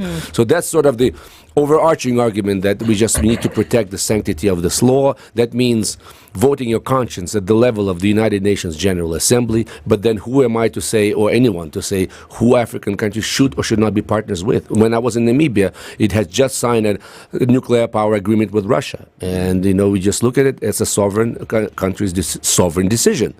So basically, it has to be of necessity, not anything concrete, in answer to your question, a more of an abstract overarching answer that Africans should, treasure their support, meaning like they have to understand the worth of their support and not have anyone take their support for granted. Right. Right? You can maintain a smart neutral stand, if you will. You can continue voting your conscience at the UN, and then you can still engage with these countries. Look at the example of Rwanda. It's some say a one-party's rule, and a very hard rule by one man who's been in power for since 1994, over 30 years. And yet Rwanda, being on very good relations with Russia, has still voted to condemn the aggression at the United Nations. So we look at a situation where through the Russia-Ukraine war, Ukraine has gone into opening new embassies in Africa, and one would argue this is because now Ukraine sees the need of the African support as opposed to before, when Africa did not matter. And an African would say, why should we matter now that you are in war? That's question number one. Number two, if we look at this war that is happening right now, there is the forays that have been made by US President Donald Trump, but we will not forget what happened at White House during that meeting with Zelensky. And even now that Zelensky is going back to White House, what exactly are we looking into achieving from that, if anything would really come out of it? To answer your first question, you absolutely agree. It's a matter of empathy. The further you remove from this conflict, and the different color of your skin dictate this lack of corresponding lack of empathy. Like I say to my compatriots, I have a TV show in Ukraine. You expect the support of Africans kind of almost for granted, but then which one of you cared or knew about the Rwandan genocide? When it was happening? How many of you know when it happened, right? Do you know that there's probably more people dying in Sudan now than even in Ukraine, right? Who really cares about that, right? So this is a lot of you have to work with the people to understand that, before they expect, they have to also show some, corresponding concern and care. My hope is only that this grain from Ukraine, it's not just that, and of course there's an element of it. Why have they been opened? Precisely because Ukraine wants African support. Let's not beat around the bush. I hope that this stays without the war, after the war, the grain program stays, relations develop. So it's not just a one-off. And the second question about, I was already in Africa when this meeting happened. I called it, as the SH shit show. Is that okay to use it on your show? Well, it's a bit late now, but okay. Sorry. I have no. I mean, I'm at a loss for words to describe that meeting. And then Ramaphosa showed up. There was another. That was part 2, right? Yeah. Beat up session at the White House. That scored a lot of sympathy points for Zelensky in Africa. People said, you just don't treat guests like that. I guess North Americans have lost that respect of guests, which still remains in more traditional cultures like Asia and Africa, right, or Ukraine. But be that it happened, what happened? Yes, and that's why I think Trump wants to meet with Zelensky first, one-on-one. He thinks that he can just sort of press him or pressure him into these concessions. He is a believer in that, might makes right, and Ukraine is not in the same league with Russia and America. And remember, he proclaimed Russia power number 2 after America just the other day. I think China and India would have an issue with that, right? But he's exhibiting these, hallmarks of a old school leader who does not really believe in institutions and the power of the smaller countries, etc. So I'm very, very concerned about this meeting coming up and what peace will be attempted to be imposed on us. Sure.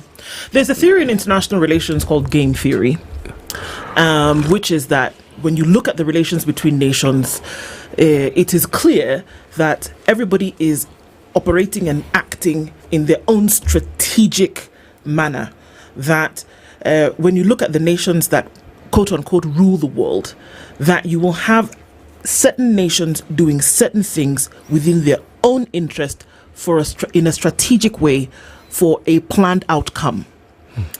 And we today are seeing a more salient conflict that is playing out on the African continent. That world powers, though not in exact armed conflict, are still scavenging for global power, but they're looking for support from the African continent. A similar thing has happened previously. We see the same thing playing out again in 2025. And so questions will be asked around what difference is being made now. And I would say the difference is that Africa's eyes are open and aware of the fact that conflicts that are being played out in other parts of the world are being represented and living out on the African continent. And so previously, Africa's opinion was never requested about what people wanted to do. So why today would Africa say, well, okay, I'm going to throw my support behind one or two nations? Because it's not about feelings, Andrew. It's not about emotions. It's about what nations are trying to achieve. And would they have requested the knowledge or attention of Africa if it didn't suit their own personal interest? That's true. So is there anything beyond personal interest here? So when everybody wants to court Africa again, it's not really about for the development or betterment of the continent. It's again going back to strategic game theory about their personal interest. Should we see beyond that? You're absolutely right, and what we're seeing actually this play for the hearts and minds of Africans, etc. You can look at it cynically. Once again, I have to make that appeal to the international law that it will have long-lasting consequences if we live in this dog-eat-dog world, right? With might makes right. This is a larger argument that may not have that immediacy to a lot of people, right? And also in the absence, once again, of a much more present U.S. on the continent, right? If it's disengaging as a upholder of liberal democratic norms, right?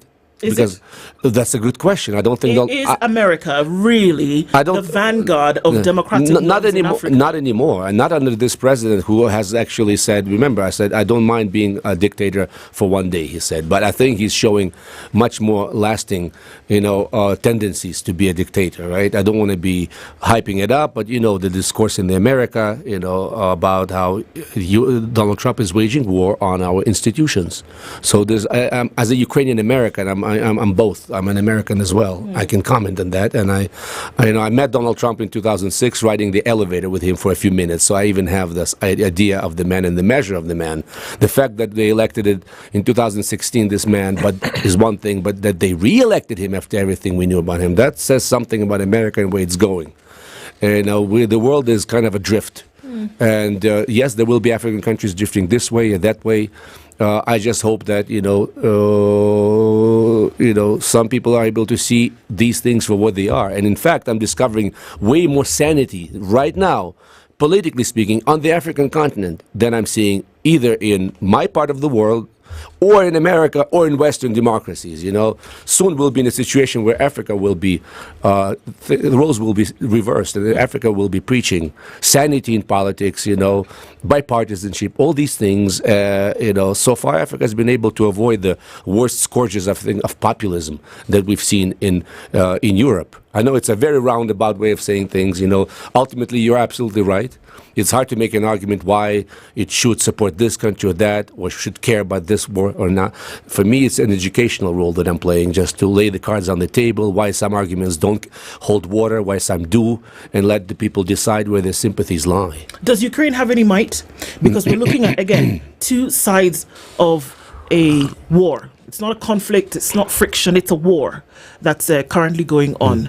But it would appear as though and of course you've talked about the fact that Russia being a world power, a world nuclear power, the greatest in the world, nuclear-wise, and then also, with the likes of Putin as president. Is Ukraine powerless? Well, listen, Putin went into Ukraine, remember, when it happened, February 24th, 2022, as he was making that announcement, bombs started falling right there. I woke up with the bombs as Putin was speaking. I remember that moment, the worst day of my life, the scariest day of my life. He expected to march into Kiev within 3 to 7 business days. 3.5 years later, we're still here. Yes, you can say we would not have been able to do it without Western support, for sure. But still, it's not, these bombs don't shoot themselves. These, HIMARS missiles don't launch themselves, right? And these, you have to have manpower. This country has been resisting this invasion. I don't think any European country in Ukraine's position would have been able to do the same, And there's actually statistics to back it up. The Bundeswehr, the German army, would have lasted not more than a week against the Russian army. Ukrainians took on the worst, the biggest nuclear colossus, and it's still there, 3.5 years, right? So Ukraine now has, with everything that's happening still, Russia, of course, outmatches it with resources, with manpower, etc., with its allies. Europeans are not ready to step in with boots on the ground. Look at Russia's allies, North Korea, and they've sent 15,000 troops, right? So Ukraine is not powerless.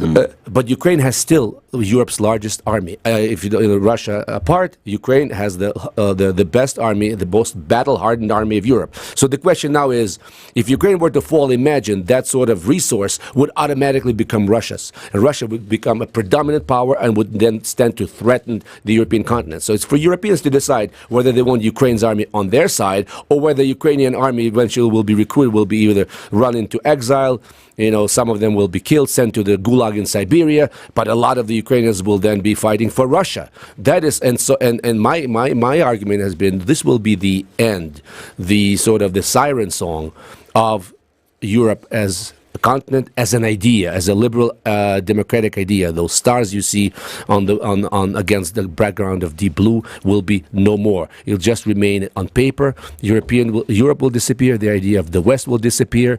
Should Ukraine fall, those are the stakes in this conflict, in my opinion. When you talk about Africa's participation in this war, pretty much, and its position, Africa has for a very long time held a position of indifference when it comes to this war.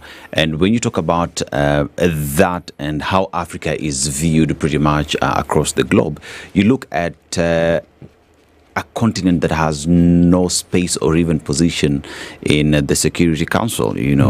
Kenya's position as a NATO ally is now being thrown out of the door because of its decision to work together with China, to be friends with China. And if you look at where Africa sits and its position, especially on this war, what would you want to see Africa say? Its position on Africa, on the Russia-Ukraine war? I think policy of neutrality and at least a rhetorical condemnation of this aggression, while still pursuing your economic interests with these countries, is probably the most, we think the least, but also probably the most we can expect and should expect, right? Or should, I want to stay away from the should part, the could part, okay.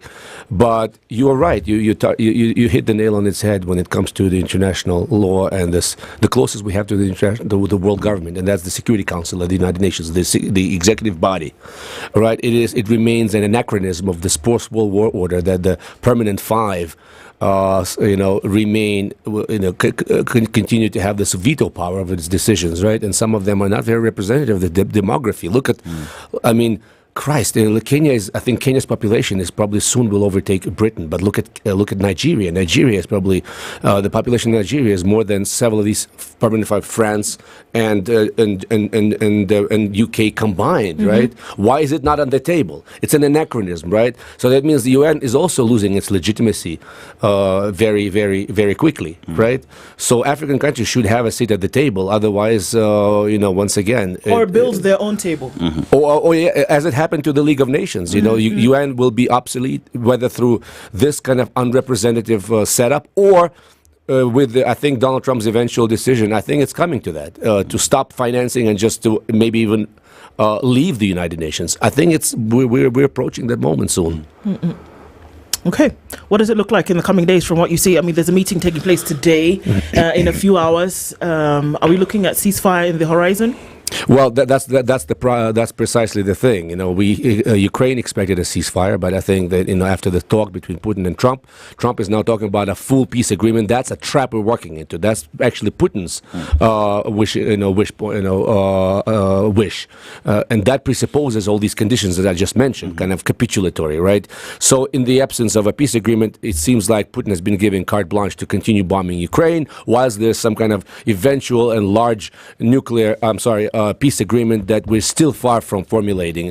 Very many unknowns in this process. We'll be, holding our breath for today. There is, I'll just leave you with that, a little tidbit that's a bit optimistic, more optimistic than anything I said so far, that they actually may have worked out some security arrangement for Ukraine, short of NATO membership, that could guarantee Ukraine's security eventually in whatever, formula they find. So I'm holding my breath. Let's see.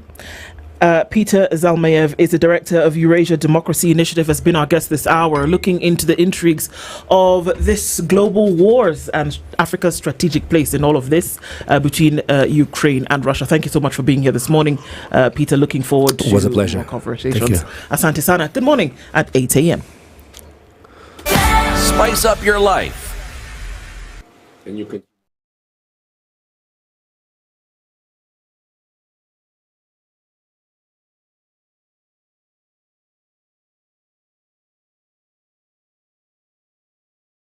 I'm Leah Ubag. The government has activated emergency preparedness measures in anticipation of heavy rainfall and potential flooding as forecasted by the Kenya Meteorological Department.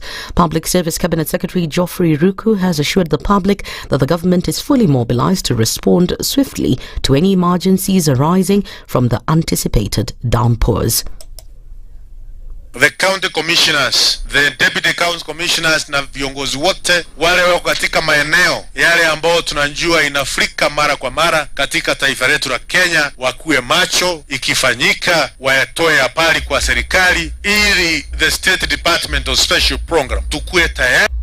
Speaking during a church service in Meru County, CS Ruku said the ministry is coordinating closely with all disaster response agencies. Kuhakikisha kwamba kama serikali tuko tayari ili kusije kuwa na Mkenya yote ambaye atapoteza maisha yake kufuatia mafuriko na pia kupoteza moyo yake kufuatia mafuriko, kwa sababu the government of Kenya is ready. The President of the Republic of Kenya has ensured through the State Department of Special Program we are ready in case of floods, in case of fire and disaster. Police have opened investigations into a fire that swept through Jangwani village in Madare Area 4, destroying more than 45 homes and leaving scores of residents homeless. The inferno, which broke out earlier this week, claimed the life of one person, while 2 minors are fighting for their lives at Kenyatta National Hospital after sustaining severe burns. Residents say they have been left to fend for themselves in the aftermath, accusing local authorities of neglect. Tumekaa hapa sisi tuchomekewe siku 4 saa hii nje, hatujaona mtu yeyote anakuja kutusaidia. Vijana wetu wanateseka hapa. Kama mtu ameshinda hapa na hajakula, mbona kose kwenda kupiga mtu ngeta pala pale ya kukula juu ameshinda njaa na analala kwa baridi, na viongozi wetu wamepotea. Nyumba yenye ime totally burnt ni nyumba 51. but tuko na mazi zingine zenye zimeharibika, zimefika nyumba 89. First year students are starting to report to universities across the country today amid concerns over the new fee structure.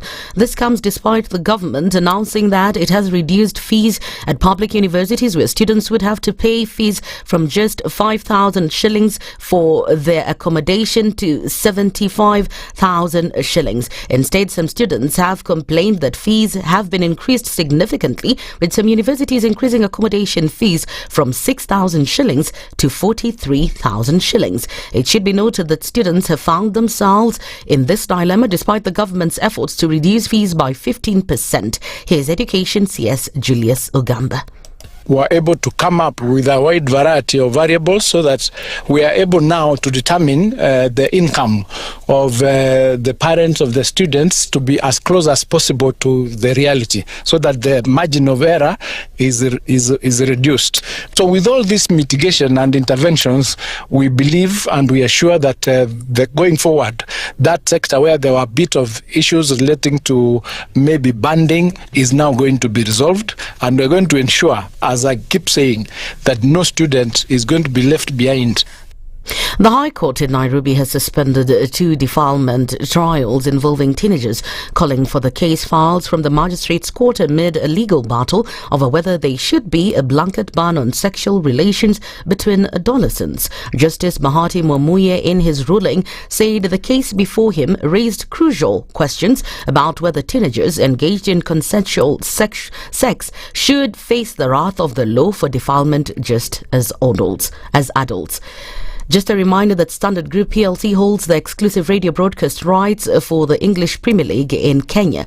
Only 3 stations will be allowed to bring you the action over the airwaves: SpiceFM, Radio Maisha and Berur FM. That's the News Wire. I'm Leah Ubaga.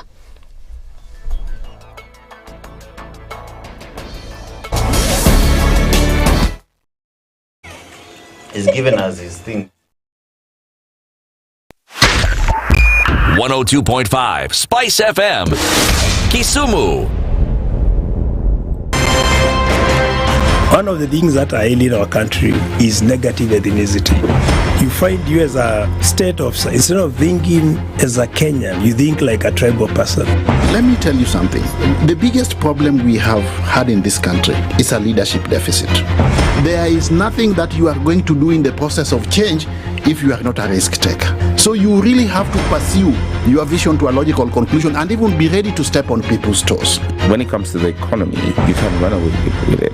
They say statistics are like bikinis. They reveal a lot, but they conceal the vitals. And so government people would throw statistics at you and tell you they're revealing a lot of information to you, but it's really concealing the real vitals.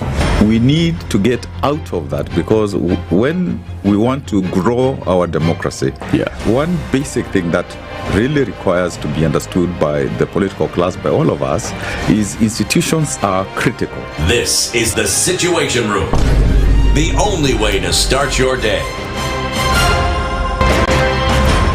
In this country, 6 families and 8,000 Kenyans control 90% of the GDP. We are not a country. We are a plantation. We work for Ruto.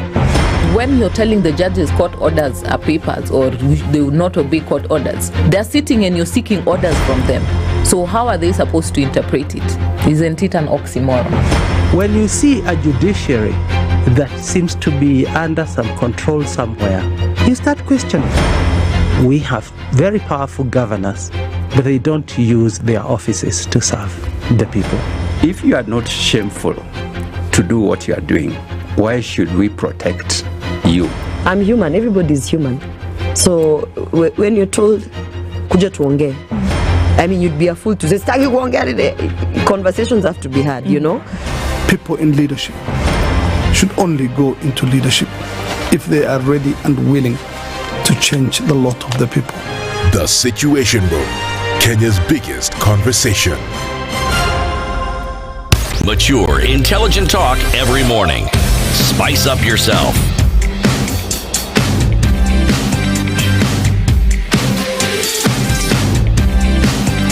Mornings done right.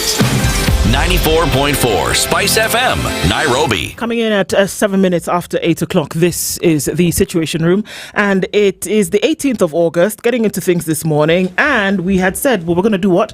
We're going to give you some airtime courtesy of Safaricom Home Fiber, and we needed two of you to tell us what it is that you would do if you had access to Safaricom Home Fiber, or rather, what is the need that you essentially would be filling if you had that.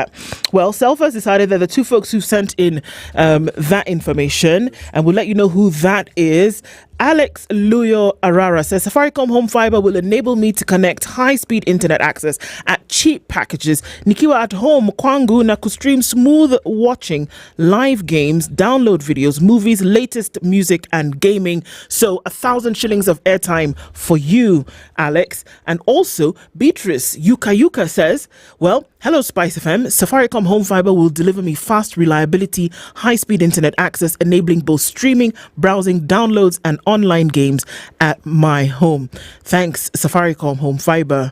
That's Beatrice tuning in this morning. So Beatrice and Alex, 1,000 shillings courtesy of Safaricom Home Fiber, because we stay connected. Cindy or Dennis? Yes, we do. And we have 13 days actually to get there.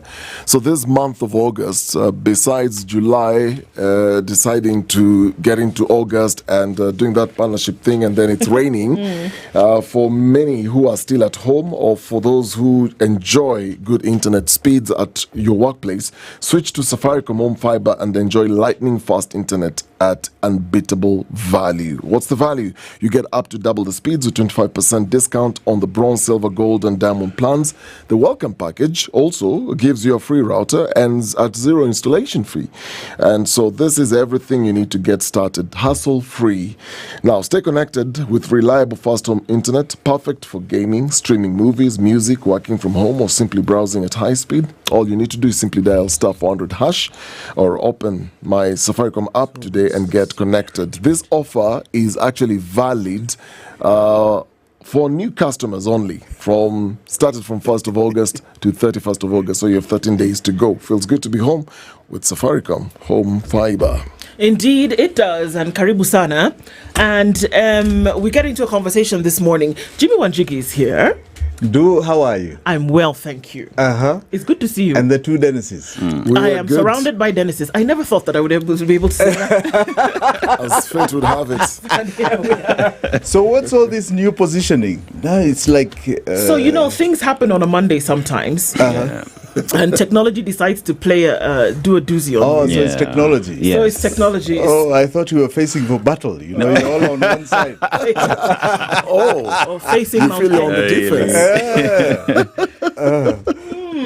The Dennises and then come in peace. Come in peace. Come in peace. Nice to see you all. Yeah, nice to see you. It's good to be back. Karibu sana. Asante sana. You've been away for a minute. A little bit. Yeah.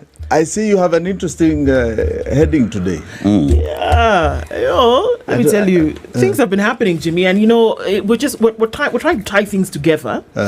In terms of money's being spent, where they're coming from, what is being owed, etc., etc. And we'll get into that in just a little bit, But as you know, so Dennis does a walkabout, and he's gone to a different African country this week. This one you might like.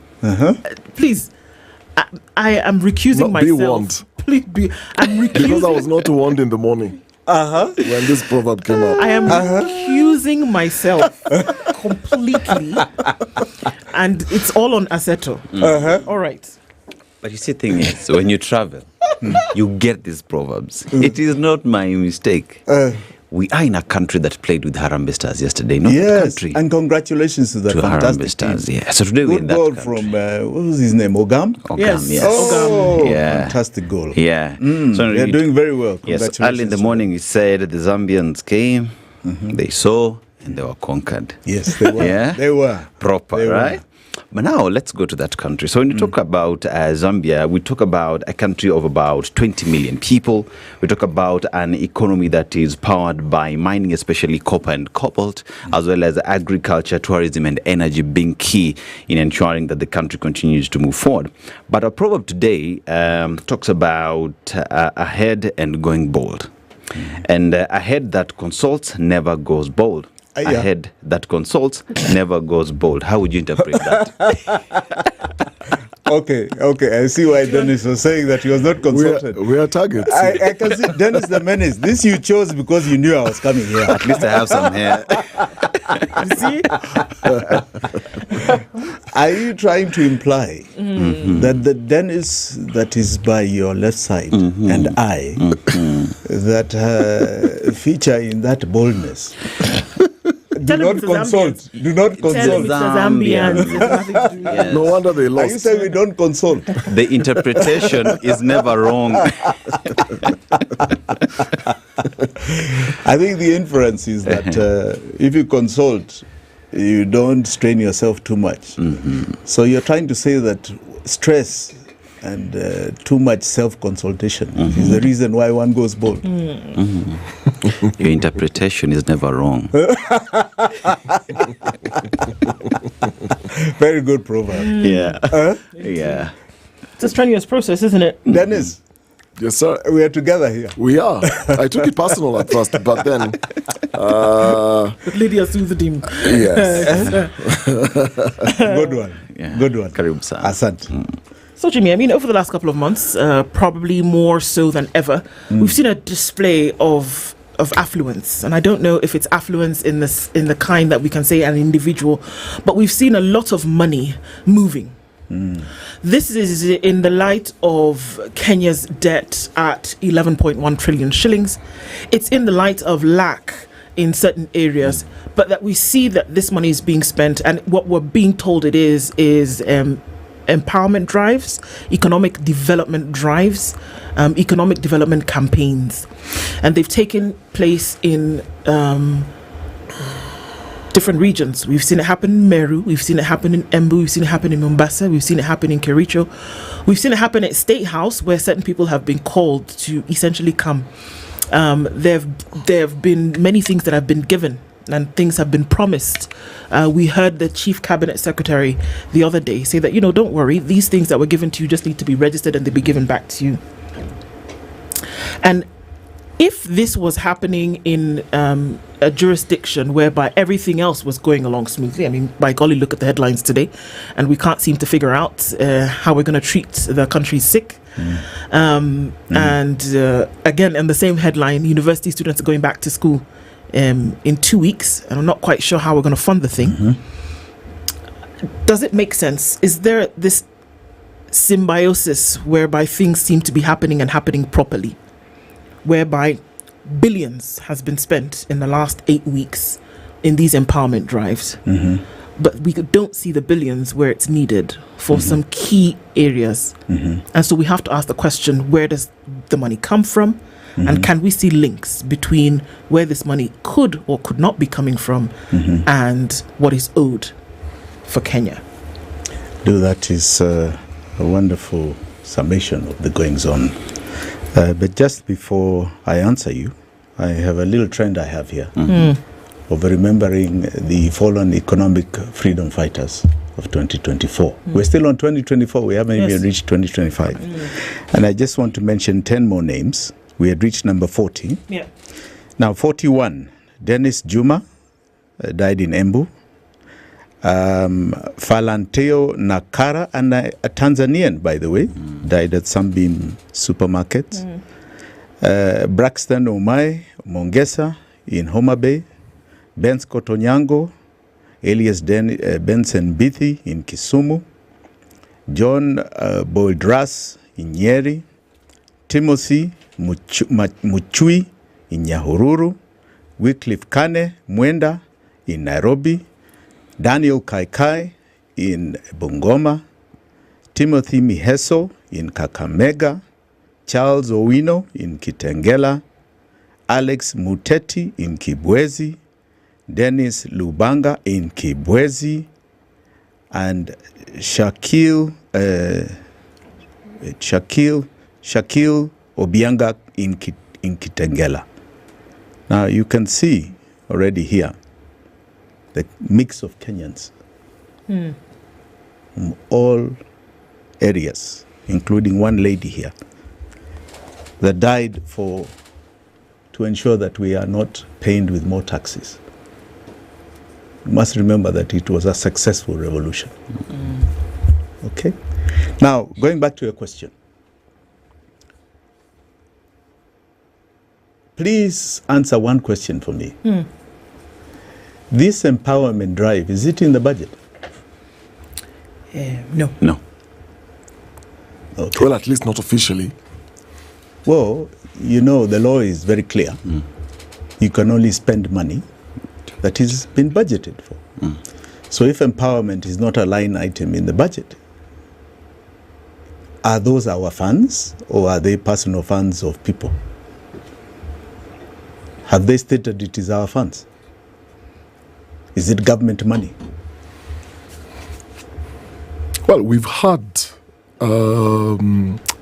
those, you might say, who have been part and parcel of those empowerment drives. And we've asked these questions. And the answers that we're given is these are personal givings. So you, as Jimmy Wanjigi, you may have 10 friends. You're going to Embu for an empowerment program. You'll ask your 10 friends, and it's indication, I'm going somewhere, so one will give you $1 million, another 5 million. And the pronouncements, when they're actually doing these drives, is the president has given me 3 million, I'm giving my 1 million. So then the question is, where is this money coming from? And the answers we're given is, we have businesses we are running, we've got friends and networks, we put our heads together, and in the spirit of Harambe, we come up with the funds. So we are talking about personal donations. Yes. All right. So, for some reason, in this very skewed economy, you and I, all of us are living here. Let me ask further questions. Is your economy here, the three of you, better than the last time I was here? And better means this. Are you making ends meet, number one? Number two, do you feel you are having some growth in your economic life? Two questions I'm asking. The three of you here. Well, to be honest. Since I was last year. Yes. So are you making ends meet? I'll say personally, yes. But what has changed... Were you changed, making ends meet the last time I was here? Yes. Okay. But what has changed is then you're forced to do more than 2 or 3 things so that you are able then to make those ends meet. Yes. You're having to work more to make ends meet. Exactly. All right. So that means you're not growing because you don't have time to grow if you're spending too much time. Personal growth. Yes. Yes. Economic growth. Are you growing? No. Are you advancing? No. You're spending more and more time just trying to make ends meet. Exactly. All right. But there are others who seem to be growing. These are the ones who are able to donate all these hundreds of millions towards empowerment. It seems. Yes. All right. Let me put it this way. I doubt that is coming from any businessman. These are slush funds of a government. All right. I think recently you saw a big query from the Auditor General about money coming from e-government disappearing in some strange companies that have been formed that do not have PIN numbers. You can't quite find. And normally when you hear those sort of elusive companies, they are NIS. And NIS, maybe those funds are a conduit for a slush fund created by NIS. For what purpose? The President's slush fund. Yes. The President's slush fund. And what I'm also hearing about these empowerment groupings, money is brought by one person. I don't want to glorify him by mentioning his name. It's brought by one person. He donates to the people sitting there what they are going to contribute.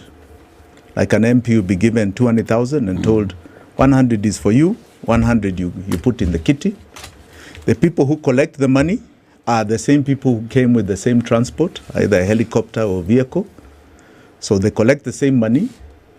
And by the evening, if you've had a head count, as you were saying, Dennis, of 7 million, that is what is counted.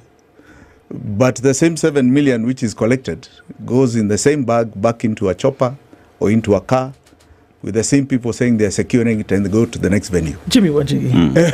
So, are we? No, I'm telling you what I'm hearing from the ground. We're saying that. So hang on. So, if we're saying this money that finds its way, we're talking about props. We're talking about showbiz mingi hapa sana. So the money is not actually going to Kenya. No, this is a lot of showbiz. And really, I think you have seen the modus operandi of William Samoei Ruto since he came in, and even before. It's just showbiz. It's just showbiz. All right. And please don't buy into this rubbish. In fact, you give it too much attention. So Jimmy, this man is a total waste of time. This money, for example, that the president is giving Harambee Stars for every win. Now each player has bagged 5 million as we speak today, correct? 5 million. We're not told where that money is coming from. Is it in the budget? Is it we haven't been told that it's coming from any budget. It's not coming from his pocket. So it's coming from a slush fund somewhere. Yes, it's not in the budget. Did you hear it being passed in the budget? No. So how does the president? How has the president? Is it his personal money? So he has got that money? Did he declare it when he got to power that he has that kind of money? Did he declare it? Because you must declare what you have. Did he? Has he accumulated it? We know his salary.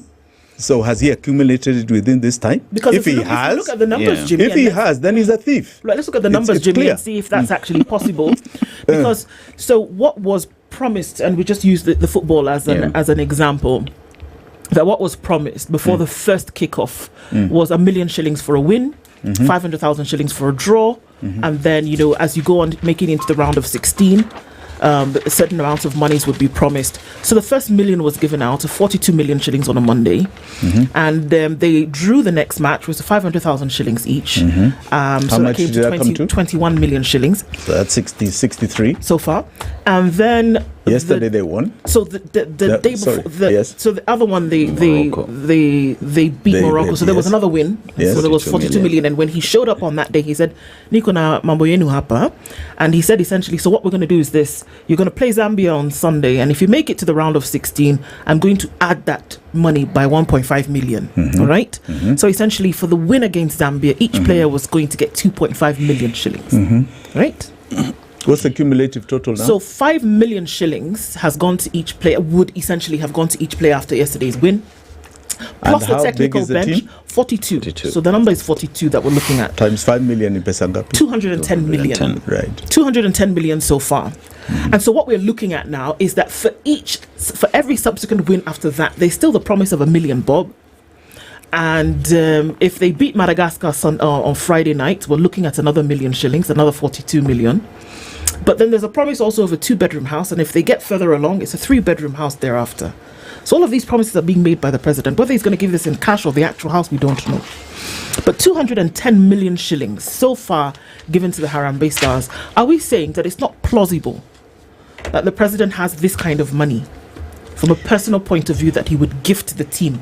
This is the same president who nationalism. This is the same president who said he's got 1.2 billion shillings to build a church as a personal donation. I ask you again, was this declared? Because when you're running for public office, you must declare your net worth. I can assure you it was not declared. If he says he has received donations from friends, the law is also very clear about donations. They must be declared, they must be open, and they must be up for scrutiny, because the president can be bought by other parties to influence him against Kenyans. So our law is also very clear. I believe, I'm not saying that I have this for fact, but I believe it is a slush fund, right, that they are using. Before they used to call it confidential expenditure. I think you've seen some accusations about the former DP, or he used his confidential money instead of using it on politics or confidential politics or this or that. He used it on himself. The situation we have here is that there is some slush fund that seems to have been created, right?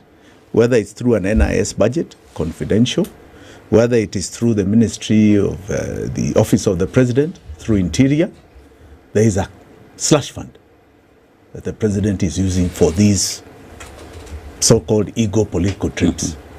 And let me put it this way. I want you to appreciate what 1 billion shillings is.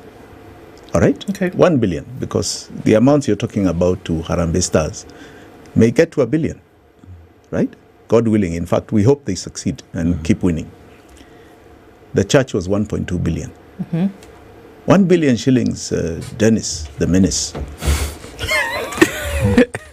to your life is 70,000 shillings. You're a young man. Is 70,000 shillings per day for the next 40 years of your life. To just blow it up, eh? 70,000 per day for the next 40 years. 2.1 million shillings a month. All right. It's not small change. It's not small change. All right? So if this is money being collected by Kenyans in terms of tax to our government, and it's being spent outside of what has been approved for their lives, all right? It is a criminal offense, and more importantly, it is unjust. Just the way you put it, you have headlines today where people are not having medical care, all right? And they don't get to those amounts. People are not getting care. We have a problem here, and we have a president that is busy doing showbiz. Showbiz, I'm sorry, it is showbiz. We've just gotten the figures on Friday of the accounts of July. All right? We had a tax revenue of 173 billion. Okay? 173 billion. We paid 123 billion in debt. You got 50B left? 50. All right? Now, that is 72% of the tax revenue. All right. We spent 3.8 billion on development. Okay? And we borrowed about 61 billion. For what? 91 billion on top of that now went for recurrent expenditure. So you can now do your hesabu. What did we borrow 61 billion for? Recurrent expenditure, it seems. All right, okay. All right? Now, 1.1% of the total revenue went to development. So as you are talking about all this money being doled out, development is only 1%, just over 1% of last month's budget. Debt was 72%, right? Out of, in fact, Moody's put it very well the other day in their report. They said that out of 3 shillings that Kenyans pay for tax, 1 shilling goes to interest, 1 shilling goes to principal, 1 shilling is left for all our consumables. So we are borrowing like something else. We are living beyond our means. The government is living beyond their means. All right? And every single day, the pain is not stopping. It's not stopping. Please remember, in all this, as you are counting, you're talking about SHA and SHIF here. You have 4 million Kenyans, 4, that do not have food every day. It's called 7%, 7.1%, right? Are extremely poor. You have 22 million that are struggling to put food on their table. You have 34 million that have got food, but those health services are not available for them. Education is a problem. A decent, dignified standard of living is a problem. And that is why, and that's, people don't seem to get it. We have 3 major issues in this country today. We have an economic revolution. This is not about anything else. We are all here talking about the pain of money. Are we not? Right. So we have an economic revolution. And if anybody has any doubt, that is what was seen in our faces last year, 2024. Jimmy, you've talked about some 123 billion that we paid, and out of that, the odious debt that we keep talking about, this is what you're paying for. You look at the economic empowerment that is happening in this country, and rightfully so, it is not budgeted for. You look at where these are being held, the deputy president, one day, 143 million shillings, where it's coming from. cannot be explained. You see the president taking these to the house on the hill, State House, 5,000 people showing up and border borders being given, but they never live with these border borders anyway. Like you say, it is showbiz. And we look at what you're doing to a country where we cannot afford food, we cannot afford healthcare, we cannot afford education. And one asks the question, what are we doing? All they're doing, Dennis, is very simply running away from the problem. They can't solve it. I've been here many times, ever since 2023. They can't solve this problem. All right? They do not have the revenue to solve our problems. As long as they are paying this debt, they do not have the revenue. So all they can do is showbiz. Keep trying to show you that there is another alternative reality. And that reality is fake. And there are some people we eat in that showbiz. And many of them are vomiting on us. While many are hungry, there are some who are now new people to this thing, like you're hearing broad-based. And some of the people talking there will drive you crazy. Because they are not talking reality. The reality is here. Okay? They cannot solve our problem, our economic problem. They are glossing over it. They are sweeping the problems under a rug. And the rug blew up last year. Right? It's no longer business as usual. It's no longer the fake thing. Everybody now is in a very different reality. And they're trying to take us back. So don't pay too much mind to the showbiz. William Ruto is perfect at it. He is about that. Showing you a picture that is not accurate. If you can get the Catholic Church to call him a liar, what does that tell you? That this is a government of lies. So why do you give him so much airtime with the showbiz? Why do you do it? Why do you guys do it even in the media? It's the same old thing. Yeah? Let's get back to real issues. Real numbers, real issues here. Because they are very serious. Okay? We are at a very serious time. Can we really say that a country is on the path towards development? Because, look, unfortunately... Towards what? I'll just come back to that in a minute. And I segue from that just a little bit because... And we say, why do we give attention to some of these things? That we can't run away from some of the things that the president has actually said. Most recently, he did say that they are doing everything that they can. They're tightening the screws to make sure that Kenya at least gets on the road to where it's supposed to go. Oh, come on. I know. Hang on a minute, Jimmy. So then he went on to say that, he is the best president that Kenya's ever had.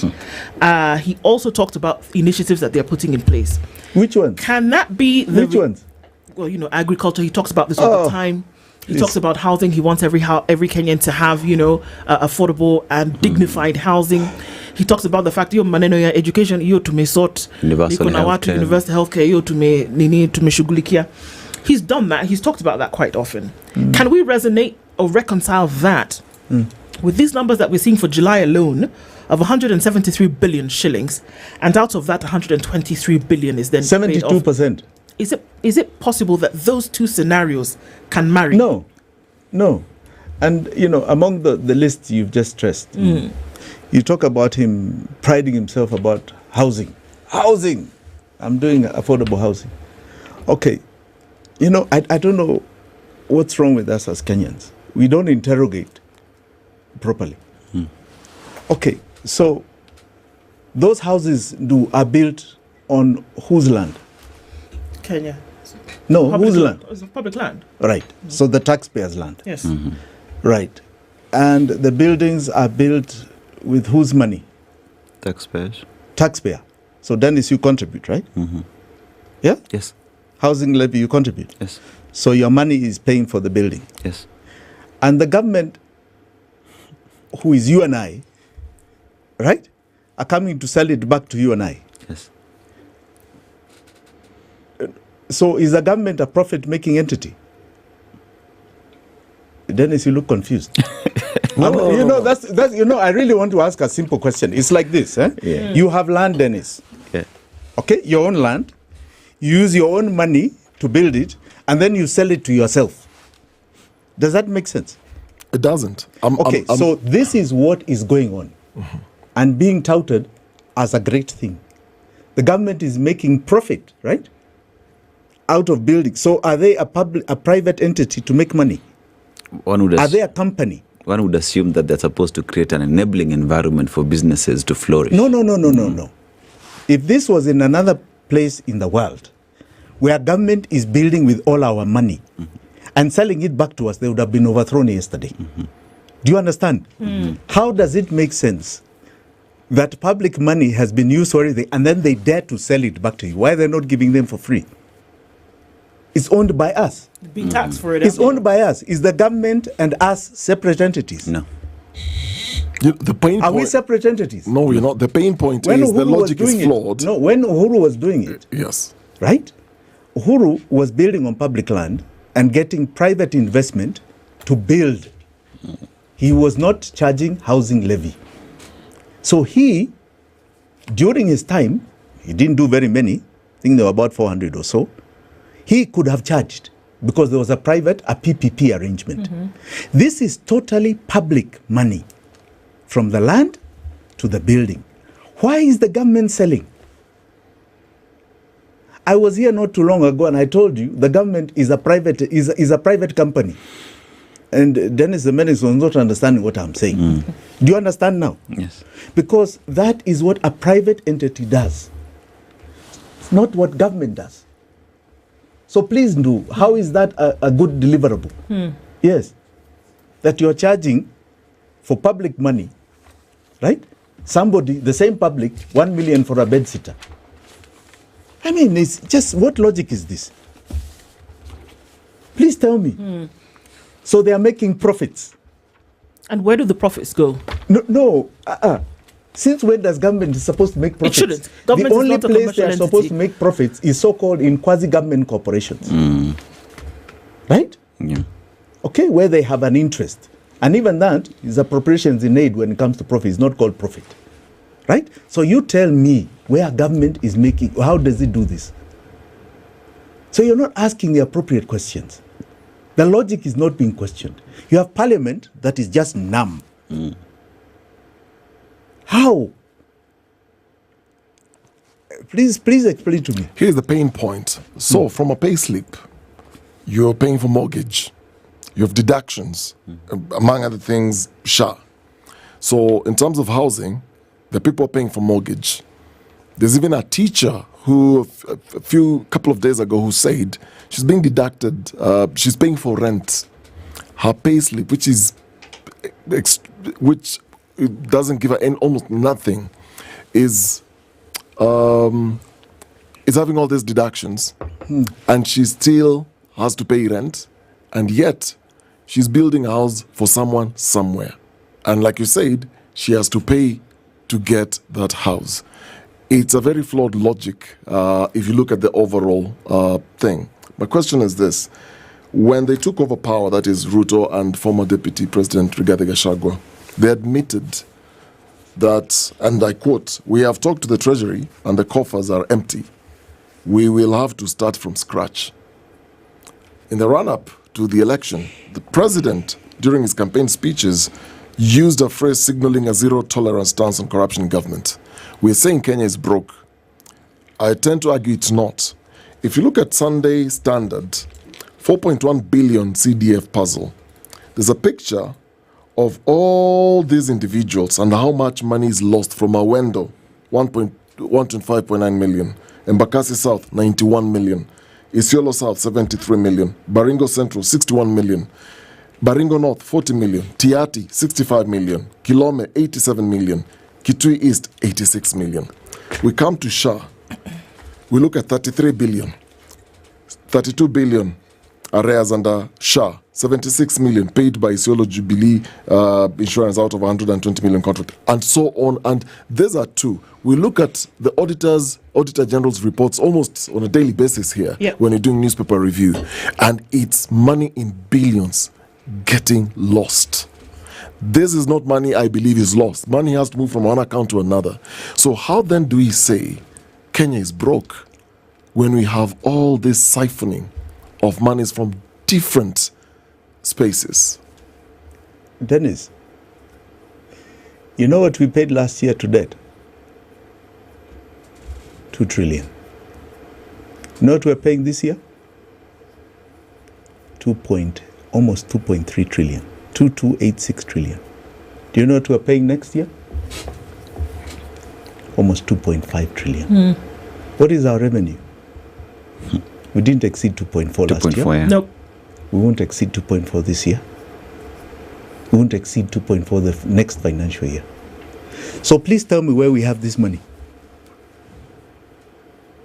What's happening is that we are borrowing domestically, right, to fuel recurrent expenditure and that theft you're talking about. So But we are do not borrowing have to the steal. tax. Yes. We are borrowing, as we have always done. We've been borrowing to steal. The money we are paying in debt today is theft. It was theft long time ago. And we keep borrowing to steal. They do not have it in tax revenue. You understand? So we have to cut it at its source. The problem is too much money is going out to debt. What's the source? Odious debt. Who would? Fake debt. Right. We've asked this. Fake debt. I want you to imagine that without that payment of almost 3 this year, do you think anyone would be complaining about SHA and SHIF? No. Remember the figures I just gave you earlier Yes. of July? Yes. County money was not dispersed. No, it wasn't. Yes.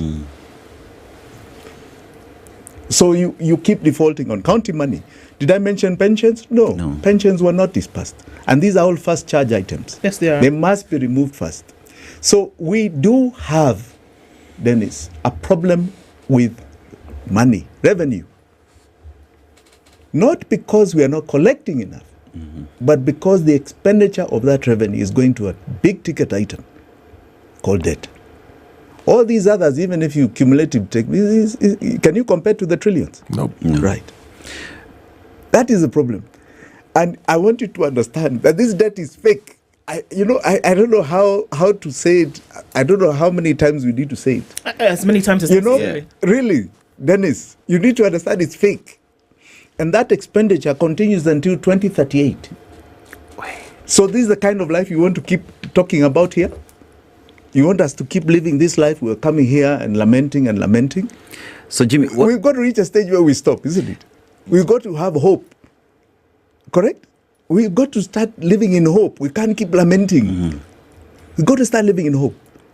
And the only way we are going to start living in hope, right, is if we start really addressing the issue and dealing with it. Not talking, actually acting. And acting here is very simple. You cut off that debt and you have a debt payment. You have a very different life for every Kenyan here. But how different will it be if we still are not dealing with the issue of stealing? Because let's assume this debt does not even exist in the first place. Revenue is still being collected. How do you seal or close these taps? Okay. Because there's still money in circulation. I'll tell you. Yes. So how is this revenue being collected? All right? So we have a budget that is passed every year by Parliament. All right?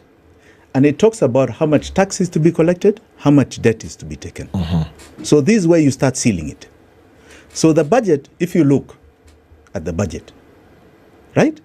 It said that there's going to be a deficit, a shortage of 4.8%, which they calculated as 993 billion shillings that needed to be borrowed this financial year. I think you've heard that figure over and over. And they said that it's a combination of both domestic debt and external debt. Right. Now, as I said, on Friday, the July estimates came out. Estimates of revenue and expenditure from the Treasury, signed by Mr. John Bundy, CS Treasury. So what does it say there? Domestic borrowing, 1.053 trillion. External borrowing, 589 billion. Are we on the same page? Yes. What did Parliament pass? 993, both domestic and external. But this, a month later, the budget says 1.023 trillion and 500 85 billion external. You have already increased it by another 600 billion. So was that deficit figure fake one? How does the Treasury do that if it was not passed by Parliament? Parliament, yes. You're asking where they are getting all this money to steal? There you go. It's 1 month. I said this last year, they did the same thing. The year before, they've been doing it since 2013. There you go. That is not what the budget passed. It's right before your eyes. And the minister publishes it, a gazette notice. It's there. Jimmy. So why are you asking where do they get the money to steal? So it starts in Parliament. You just stick to the law.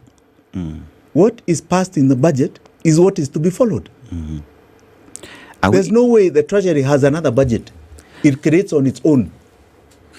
Right? And when you ask this domestic revenue, Dennis the Menace, before you ask your question, where is domestic debt on the expenditure side of the budget? Remember, the law says you can only borrow for development. Yes. You will never find 1 penny of domestic debt going towards development. So why are you looking for it elsewhere? Everything is there. It's all in the debt business. That's where the games are. Nowhere else. So how do you account for this? What do you mean, how do you account for it? When it's out, when it's outside the purview of Parliament approvals, so Treasury sits and makes those decisions. It's just 1 month.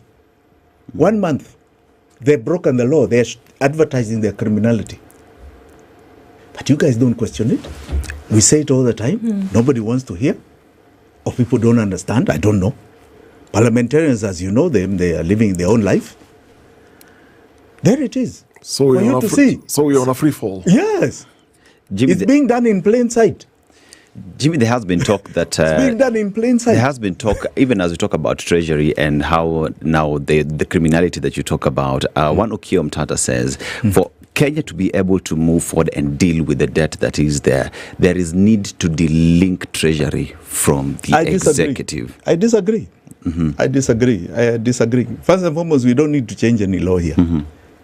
People just need to follow what is the law. The law is very good. The Constitution is fantastic. Right? Chapter 12 covers all our public finance matters. Okay, we don't need to even change a comma. What we have here is impunity for the last almost 13, 14 years, since 2013. That now any regime coming in will probably have things they have got to do the same to survive. Okay? And this is where Kenyans must start saying no.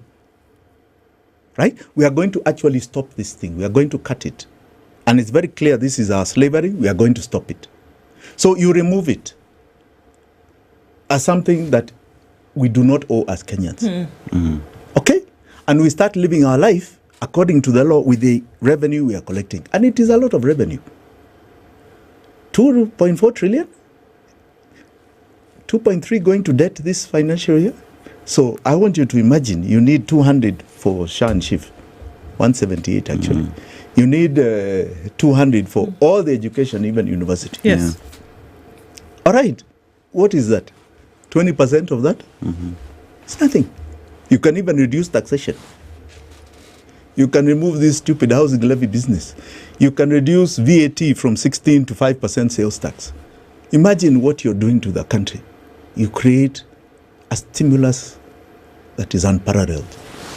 Free primary education of Kibaki just took an average of between 6,000 to 10,000 shillings.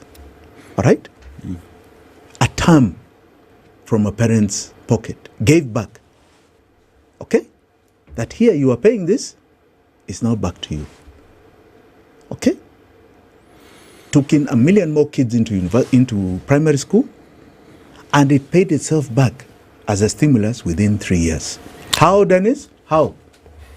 So, Jimmy, these are the problems. Let's talk solutions. So, if you said any government that will take over power will try to survive, they will still continue this same thing. Doesn't matter who you put there. And you say Kenyans... Don't say. No. I just want you to give me an idea of in terms of solutions, because you say. Sorry to interrupt. Then Kenyans, it's fine. That Kenyans then need to stop this. How do Kenyans stop this? We are already stopping it. Okay, I talked about the economic revolution. Yes. Right? That's why we're debating this issue. That's why the economy is a big issue in newsrooms, in everywhere you go. Okay, in people's lives. Before it was politics. Nani atachukua. The second thing, I said there are three things. The second thing is the appending of the legacy politics of Kenya. We have realized it's not about politics as usual. Politics of tribe, politics of kingpins, politics of Sijuinini. And if there's anything we realize out of that, is the union between Raila and Ruto. They've come together, so-called solving an economic revolution of the Gen Z. A year later, there's still revolution. It didn't solve anything. The ground is still the same. Yep. People are still feeling the same. Okay? You have the others trying to keep legacy politics, right? Maybe they believe they have fire. I don't. And I'm sure I'm not alone. Okay? So that is also coming to an end because you have status quo in the current regime with the broad-based government. That is status quo. You have the legacy politicians that are about change without change. How can now the deputies of the 2022 presidential candidates who are on one side come this other side and be the ones who offer change? That isn't there. And then you have what we are now discussing here, like your very good question, Dennis. Right? Ideas. Solving these problems. Okay? This is where people are now conversing. The tent of interests, of ideas, visions, okay? And our collective issues. Right? Community and collective issues. That is now where we are. And that is the transition. Now, in that transition, you get new leadership. Okay? So have faith. For example, if we really start saying this is the economic problem, that the country's problem is the economy, right? How do you get a priest to be the one who solves the economic problem? It won't happen. Will a priest solve an economic problem? Right. You look for somebody who can solve the economic problem. Correct? Your understanding of this is that you have something called odious debt and that slavery must be removed. You're not going to listen to anybody who is not talking about removing that debt. If they are perpetuating or going to perpetuate, you know, all they're telling you is that they will not solve your problem, just like William Ruto. Okay. And you say, I don't want that person. I want a leader who is going to remove this pain from me. And it's not just the problem of theft. The theft has been done. Please.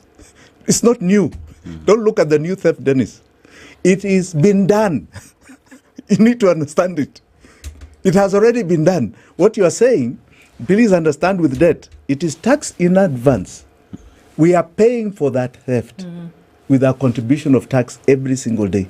And we shall until 2038.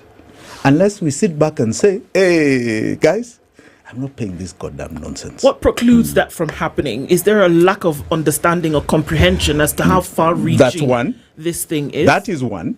The other is most of these people are involved. Or they've got friends who are involved, associates who are involved, and they cannot delink. William Ruto was part and parcel of it with Uhuru. So it seems that there needs to be a hard stop for some of these things. And far be it from me to say that because of things that happen in certain jurisdictions, they should also happen in Kenya. But my mind is cast to Ghana, where, many years ago, Jerry Rawlings had an understanding that there were certain chiefs in his government who were essentially robbing the country blind. Yes. And they had many conversations and there were many a warning. And so he called for a town hall where certain chiefs in his government were going to be in attendance. And these men were shot. That was Jerry Rawlings, and he took over with a gun. Yes. And I don't mean shot with words. I mean shot, they were killed. Yes. And of course, a series of developments took place after that. But that's where you saw that there was a definite shift in terms of the impunity and corruption that used to take place in Ghana at the time. Yes. Now, whether or not they went back, but there was a time then where people said, okay, perhaps it's time to buckle down and actually get some work done and stop this thing that we've seen happening before. Yes. So it seems as though sometimes there needs to be a hard stop for some of these things to actually take place. Call it what you want. Call it revolution. But it seems that we've romanced the idea of doing well. I'd say it's time to hit a home run. Is that where we are? Absolutely. Get this thing done. You see, Peru is another example of this particular aspect. Peru got up once they removed a president called Fujimori. And they said, we are not paying that debt. Okay? And they chased Fujimori until they caught him and they jailed him. Okay? But the key thing is they said they are not paying debt. Today in Peru, they survive without any debt. In fact, if you as an individual get to power and start talking about debt, there will be a revolution outside to remove you. We must reach a stage. And I feel we believe not reach, no. I think we have reached the stage where we say we have got to cut off this pain. All right? Whatever people did, right, they'll carry their own cross. But we are cutting it off from our backs. We are not carrying it anymore. We are cutting it off. And I can tell you, you then have a very different life. Because thereafter, you will have very clear accountability. You will not have Parliament passing a budget and the Treasury thereafter creating its own monster. You will not. So we must look at leadership that is prepared to cut this debt and this pain, that hard stop you're talking about. And Jimmy, this has to be citizen-led, because what you're hearing right now is we need to sit down, conclave, and that would be to protect themselves and injustice that has been meted on Kenyans. So when you talk about stopping this, it has to be citizen-led, which is, as you say, already is ongoing through the revolution that we see. Absolutely. And citizen-led, I mean this. This is a direct contract between the people of Kenya and the leadership that is to come. It's not about conclaves, not about tribal groupings. You know, we must start envisaging in this tent of ideas and issues a country, right, which is here, and I believe it is here, where if you're a Mukamba, you'll be elected in Kandara constituency as an MP, right? Dennis here will go to my Madhioya in Muranga and be elected on the basis of his ideas. He probably went to high school there. So he has articulated and understood the problems of the area, maybe more than any local person. That happened here in Kahawa Wendani. When you had an MCA, he's the late, I forget his name now. Monday somewhere. Yes. Who was elected, right, in what is primarily a Kikuyu ward. Okay, because the man stood up. He was called Gearbox. Yes. The man stood up, okay, for the issues of the area. We must now start looking at ourselves as a country that evolves that way. I believe we have. If there's one thing the Gen Z revolution brought about, is to remove those barriers, all right, those walls that were separating us, and have put us together with common issues. This is a common issue, this money issue. The economy of this country is a common issue. So let us not think of any other contract in leadership other than directly with the people, not through little community interests here and separate. That is the old legacy politics. And that, I'm telling you, they don't understand it, those who practice it today. It has come to an end. It has come to an end. It has come to an end. And so has our conversation this morning, Jimmy. Thanks for those so quick. insights. I know. Time flies when you're having fun, they say. Being able to look into those insights. Thank you for being here this morning. Thank you. Always Thank great. you. Always Chibu good to be back. is the leader of Safina Party and has been here with us talking where are we going with an economy and what are you doing essentially. And I have to ask you this morning also as we come to the end, what are you doing with your wealth this morning? How are you making plans for that into the future? Who are you leaving it to? What is the legacy that you're leaving behind with that wealth? Talk to your friends at Standard Chartered this morning. Standard Chartered Priority Banking is saying, you know what, have a talk with us. Let us walk you through and guide you through. A team of experts is going to help you out with that. So you need to send an email this morning to wealth.ke@sc.com. That's wealth.ke@sc.com. And the time is not tomorrow. It's now. It's 9:01. Good morning.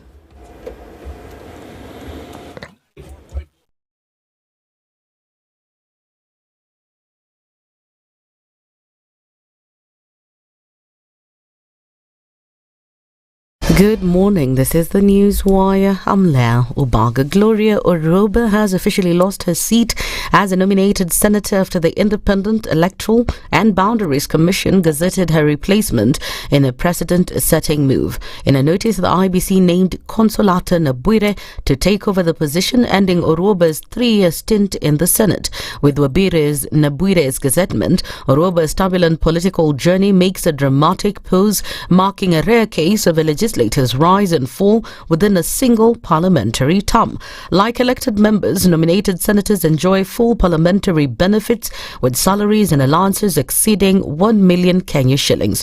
Oroba, a vocal first-term legislator, was expelled from the UDA for alleged disloyalty and violation of party ideals. Preparations have been finalized for today's joint parliamentary group meeting, bringing together the United Democratic Alliance and the Orange Democratic Movement in a rare show of political cooperation that will be jointly presided over by President William Ruto and ODM leader Raila Odinga. The high-profile meeting, set to take place at the KCB Leadership Centre in Nairobi, will bring together all MPs from the two parties under the framework of the broad-based government arrangement. Majority Leader Kimani Ichung'wah and his minority counterpart Junet Mohammed confirmed that the session will provide direction on implementing the Memorandum of Understanding signed by the two leaders in October last year. President Ruto said the meeting would focus on strategies to strengthen national unity and accelerate development. This event comes as Wiper leader Kalonzo Musyoka has said that Raila should be a neutral leader instead of taking sides with a party.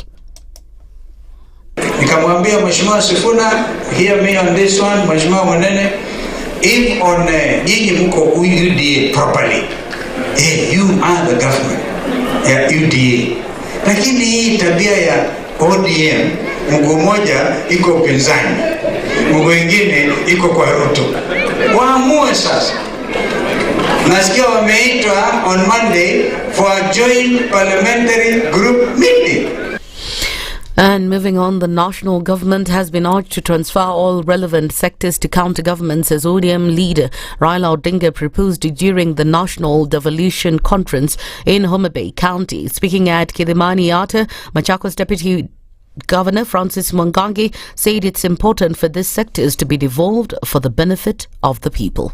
Raila Odinga aliongea mambo mazuri pale. Akasema, let's implement fully devolution in Kenya. We support that, because that is a way to faster transformation of this country. Lakini mahali ameenda awaambie ya kwamba mashirika yale yanafanya yale majukumu inapaswa kuwa imeenda counties zetu. Iende. We don't need to have AFC, Agricultural Finance Corporation, kule Nairobi. Kilimo ni devolved. Hiyo inapaswa kuwa shirika ya counties. Maneno ya SHA, hiyo yote haipaswi kuwa kwa serikali kuu. Health is devolved. Hiyo ni maneno inapaswa kuja huko. Mwangangi also urged President Ruto to ensure that all sectors are adequately funded. Ile rais amesema ya kwamba mashirika yote 14 hivi karibuni itakuja counties. Sisi tunasema ni sawa, lakini pia fedha iambatane na hayo majukumu. Tusiseme tunapeleka the 14 functions and then the resources, which is specifically money, inakaa kule Nairobi. Tunataka all the development agencies, zote yale mashirika yote, the functions that are being currently held by the national government, sikuje zote mashidani, ndio magavana wetu waweze kufanya maendeleo kwa watu wetu. And just a reminder that Sunday Group PLC holds the exclusive radio broadcast rights for the English Premier League in the country. Only 3 stations will be allowed to bring you the action over the airwaves. That is SpiceFM, Radio Maisha and Berur FM. That's the News Wire. I'm Leah Ubaga.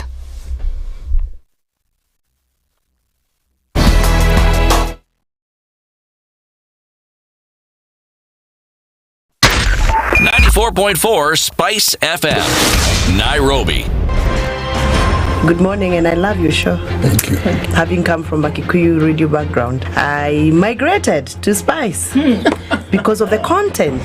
I was born in a slum, but somehow I got a break in life. So sometimes when you see the sweating coming out because of the passion and whatever it is, behind the noise, there are people. And we share the same umbilical cord. It shouldn't be like that. I am so disappointed. We used to tell Honorable Raila Amolo Odinga that he's doing politics of conmanship. And even President Uhuru Kenyatta, serikali hii ndio iko na conmanship ya hali ya juu. You cannot promise people that you reduce tax, then you double. In politics, there is the issue of trust. For you to turn around and then stab the same people who gave you that trust, there is no other level of dishonesty. Imabo, utaona dunia tu. The Situation Room, Kenya's biggest conversation.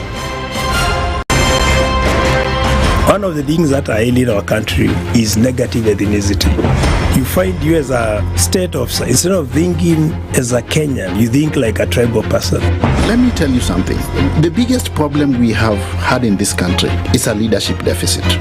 There is nothing that you are going to do in the process of change if you are not a risk taker. So you really have to pursue your vision to a logical conclusion and even be ready to step on people's toes. When it comes to the economy, you can run away with it. They say statistics are like bikinis. They reveal a lot, but they conceal the vitals.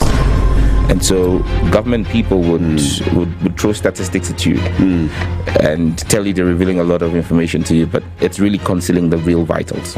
We need to get out of that, because when we want to grow our democracy, one basic thing that really requires to be understood by the political class, by all of us, is institutions are critical. This is the Situation Room, the only way to start your day. Good morning, and I love your show. Thank you. Having come from a Kikuyu radio background, I migrated to Spice because of the content. I was born in a slum, but somehow I got a break in life. So sometimes when you see the sweating coming out because of the passion and whatever it is, behind the noise, there are people. And we share the same umbilical cord. It shouldn't be like that. I am so disappointed. We used to tell Honorable Raila Amolo Odinga that he's doing politics of conmanship. And even President Uhuru Kenyatta, serikali hii ndio iko na conmanship ya hali ya juu. You cannot promise people that you reduce tax, then you double. In politics, there is the issue of trust. For you to turn around and then stab the same people who gave you that trust, there is no other level of dishonesty. Imabo, utaona dunia tu. The Situation Room, Kenya's biggest conversation. If we just gloss over issues and hope that time heals, then we might find that in generations to come, we might be back at the same situation. And the whole thing is born of stolen elections. Spice. When it comes to the decisions you make, you must be independent. There's no way you can allow one institution to dictate to you how you're going to conduct your operations, how you're going to decide cases. It's a no. When you weaken the institution to the point where they cannot take action, then you realize that politicians have to come up and now start dealing with the issues. That conversation has to die. Our politicians do not like the hard stuff. We must insist on the path of doing things right, whether popular or unpopular. Money changes hands. That is a fact. If you have political goodwill at the highest top, like in Rwanda, then corruption will be an issue of the past. If you don't have political goodwill at the top, we will pass laws, we will amend laws, we will continue passing laws and re-amending laws, and nothing will happen. This is the Situation Room, the only way to start your day. Mature, intelligent talk every morning. Spice up yourself.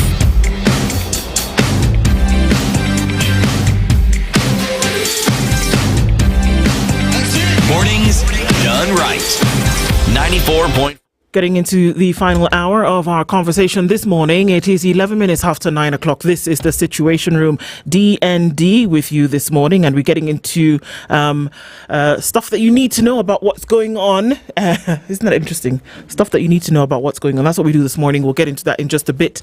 We gave away some airtime. Thank you to Safaricom Home Fiber. You know who you are. Selfa will get in touch with you, and so you can win your airtime. We'll do it again tomorrow. All good stuff.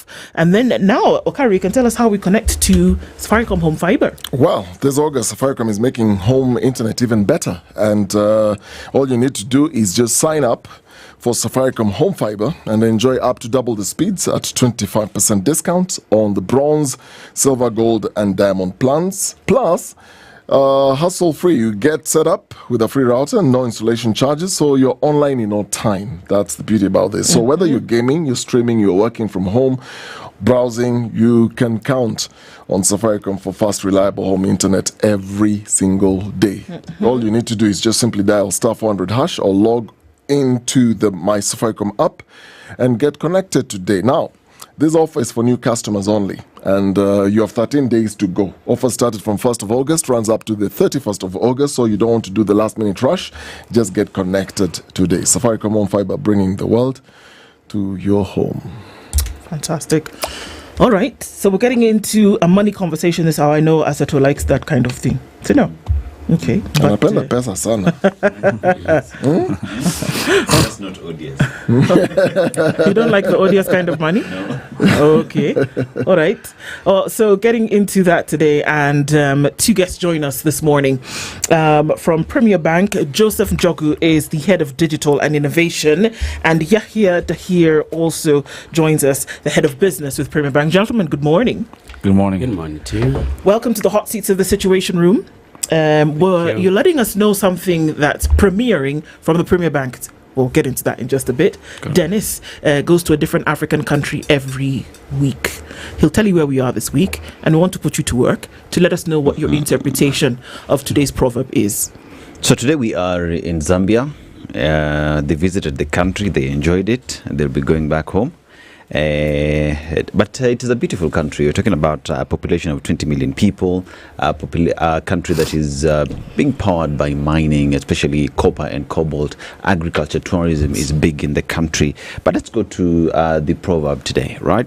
A head that consults never goes bald. A head that consults never goes bald. How would you interpret that? I start with you, Joseph. How would you interpret that proverb? A head that consults never goes bald. Never goes bald. That's an interesting one. Joseph, don't worry. We've been targeted since morning. it was me in the morning at 6. Then later on, it was Jimmy Wanjigi. Now it's your turn. We the people with no hair. I think that's a target. You are targeting those people with no hair. All right. But I think what I would want to say is there is you don't know everything. And there is a lot that happens that you have no clue about. And therefore, even when you're making your decisions, you probably need to talk to a few people who knows one or two things to consult about what is happening around you. Yeah. Dahir, how would you interpret that? I would say if you don't know what the problem is, you can't provide a solution to it. So that consultation is key. While you might act like you know everything, for sure, there's one thing that you don't know. True. And it's good to speak to the experts. Yeah. And I think just so we can rest this, Okari, it's not because you're bald, but if you have hair and you refuse to consult, what happens? You end up scratching your head looking for answers, and through that, you might lose your hair. So that's rich. It will be my turn. I will look for a proverb that fits you. One day I will get at you. All right, gentlemen, thank you for being here this morning, of course. And as we get into this conversation, let's start off from the top of it. Tell us a little bit about Premier Bank. You know, how long you've been around, what it is that you do. We'll start with you, Yahya. All right, wonderful. Thank you very much. So Premier Bank is the first fully fledged Sharia compliant bank in Kenya. Premier Bank is now in the country for 2 years, but Premier Bank has bought 65% shareholding of First Community Bank. For the last 2 years, we've been in the trenches working on products, building, customers' confidence, and trying to, present this bank as the go-to bank. We have 21 branches across the country. We are in 9 counties, and we have 9 branches in Nairobi. We are in Kisumu. We are in Nakuru. We are in Mombasa, we are in Kilifi, we are in Garissa, Wajir, Isiolo, and Marsabit. So that is Premier Bank. What is a Sharia-compliant bank? So Sharia compliant bank is a bank that builds its products and services around the principles of Islamic faith. That doesn't mean that the bank only builds those products for the people who profess the Islamic faith. We're a bank for everyone, but we build and structure product according to the principles of Islamic. So let's talk about the bank as is at the moment, and you realize that in every money matters, as you speak, even at the moment in Kenya today, it's very difficult to find someone working with the hard cash, right? So you'd find now is where now technology, R&D, research and development and innovation becomes part and parcel of banks across the country and pretty much across the world. So here comes now Premier Tap. What's Premier Tap, Joseph? And thank you for that question. And let me circle a little bit back to what Yahya said. In Sharia banking, mostly what we talk about is ethical financing. That is really the major thing I can say about Sharia banking. I wasn't in Sharia banking before.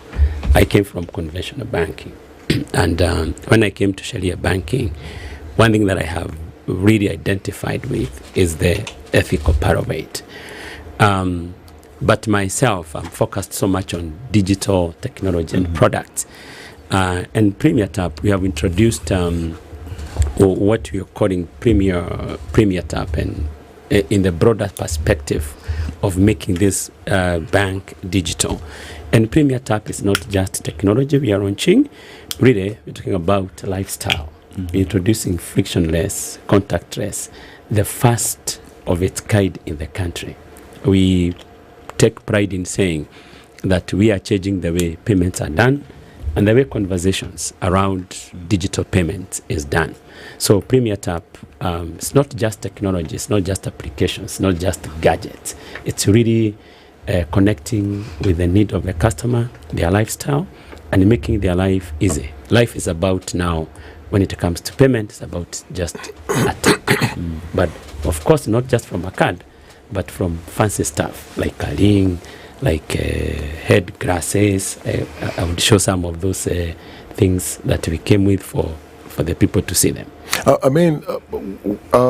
When you talk about technology, obviously there is an embrace to try things that are new, things that make then life easier for the end user. Yes. How does it work in practice for an everyday Kenyan who's just going about their business and to a clientele drawn from the different spaces in terms of payment technology? How does it work in practice? Really simple. What we have done is Kenyans are used to carrying plastic cards. Once you forget that plastic card, everywhere you need to use a card, you can't do a payment. And therefore, what we are saying is you no longer need to carry your bank card. You can carry your phone, and your phone becomes your payment instrument. It's almost impossible for you to forget your phone. But even if you forgot your phone, it can only run out of charge. Yeah, probably. Yes. Charge imeisha. That's why we have power banks. Charge imeisha. And that is the reason why people have 2 or 3 power banks. So people have chargers in their cars to ensure that their phone. By the way, it is so interesting. Somebody will be concerned so much about my phone is 10% to go out, more than they are concerned if they bought milk for the baby. You know why? Because people run their lives on their phones. So if I'm able to bring all your payment capabilities on your phones, then that means that I'm enabling you to pay easily and anywhere. That's the reason why today paying with M-Pesa looks like the most easiest thing, because it is done on your phone. And now that's what you are bringing. Instead of you having to carry a plastic card that you put in a wallet, you have like several bank cards. Sometimes you forget the wallet, you forget them in your car, and you have to go back to your car to get your card. Why don't you just use your phone and tap and pay? Okay, so show us how this works exactly, and what kind of pay. Because you said just that I can do anything. I can make any payment using the gadget. You said you talked about sunglasses, you talked about a watch, a ring, a phone. So wristband as well. A wristband. Yeah. What can I do? So this gadget, essentially, I would imagine is linked to my account. Yes. Correct. And I can do transfers, I can pay on the go, all of this. Show us how that works. Wonderful. Actually, what we wanted to do, and Dennis, is we have built an ecosystem where we bring the banking to you minus the walls. That is, I assume, of course, you don't have an account with Premier Bank. So what I want us to do basically is to go to App Store if you have iPhone or Play Store and download Premier Connect. Now, from Premier Connect, you don't have to have an account with Premier Bank. What you do is you sign up there. Then you open your account, probably take you 10-15 minutes, order for your card and order for your wearable, all from the app. And if we had a POS here today, we would actually show you how you can be able to tokenize that wearable that we have here today to be able to make payments for you without even you setting a foot in any of our branches. That is the kind of convenience we're trying to create in the market today. And how is it working so far? Is there an uptake? Do you think that folks, are we getting to the point? Look at society. Yeah. Are we getting to the point whereby people are actually saying, this whole cash carrying business, as well as going to line up in the banking hall Queues. Or to do queue, and nobody has time for that anymore, as it were. But then there are folks who are still traditional in nature. If I don't see the cash, I don't have it. This business that you're talking about of cash moving in some virtual vortex from here to there, I don't get it. I want to see the actual cash. How do we convince those folks that this is actually the way to go? Yeah, it's a changing world, and as you have said, there are people, and much of our target to the youth, to the Gen Z. We don't want to leave the old folks behind. We still want to go with them, and that's the reason why we are saying we make it very easy for you. It is. If today you can use a card, it is the same thing. Your money stays in a bank account. You open a bank account. Your money stays in a bank account. And we connect it to your bank account through technology, through your phone or through a wearable, which you're just replacing your normal card. So it just works like your card.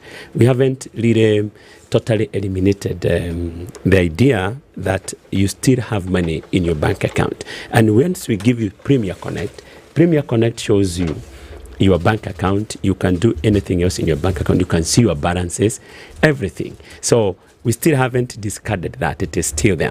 But we are enabling you to have an experience beyond just carrying a card and just walking to the branches every time you need to walk to the branches. By the way, as Yahya have stated, it's not just an application. We have built an entire ecosystem, including the corporates.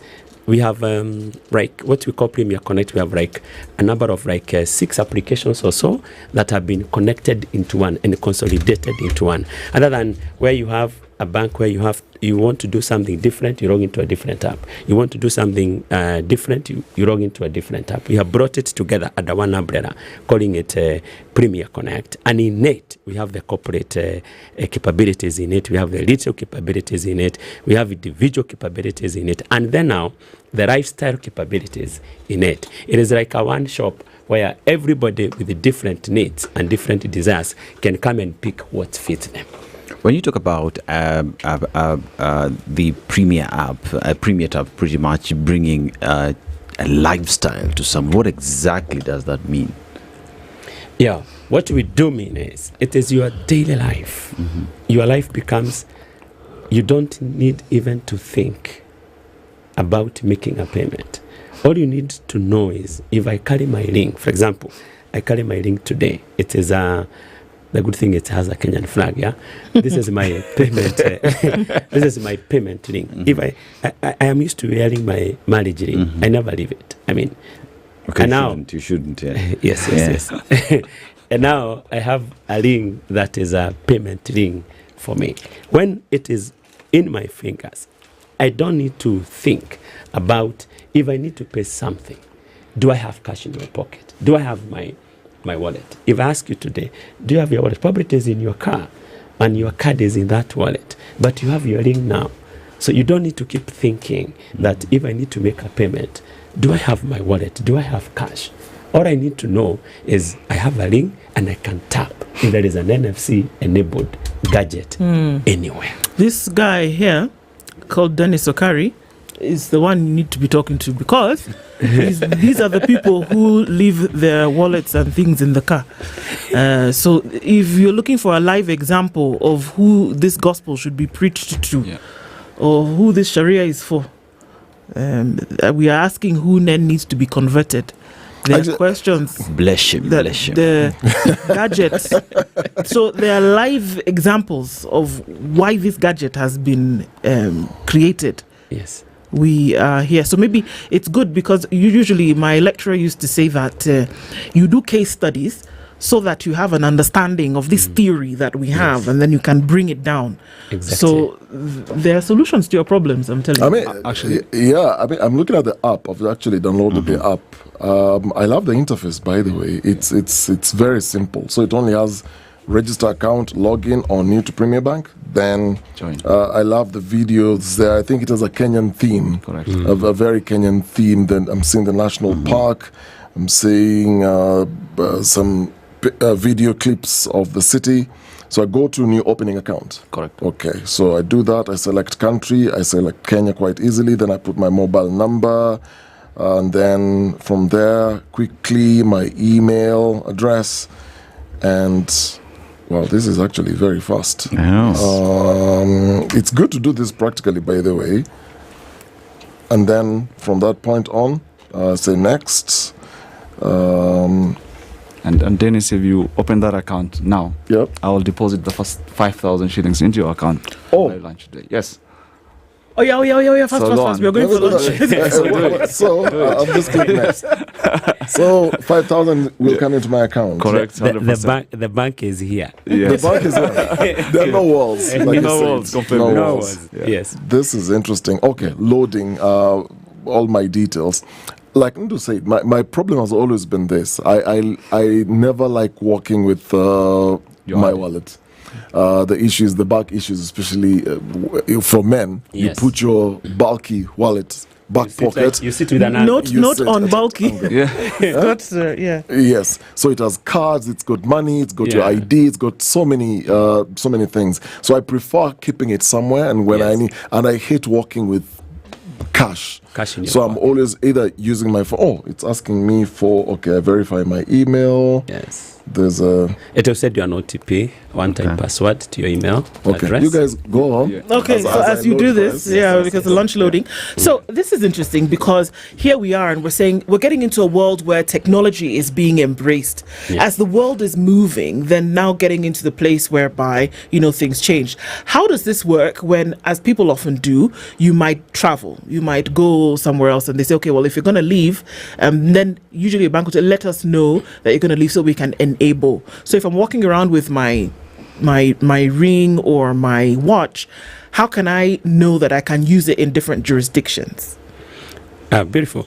And in fact, just yesterday, someone called me from the UK who is using our product and asked me, do you want to tell me I can use this in the UK? And I told them, just try it, because you're in the UK, go ahead and do it.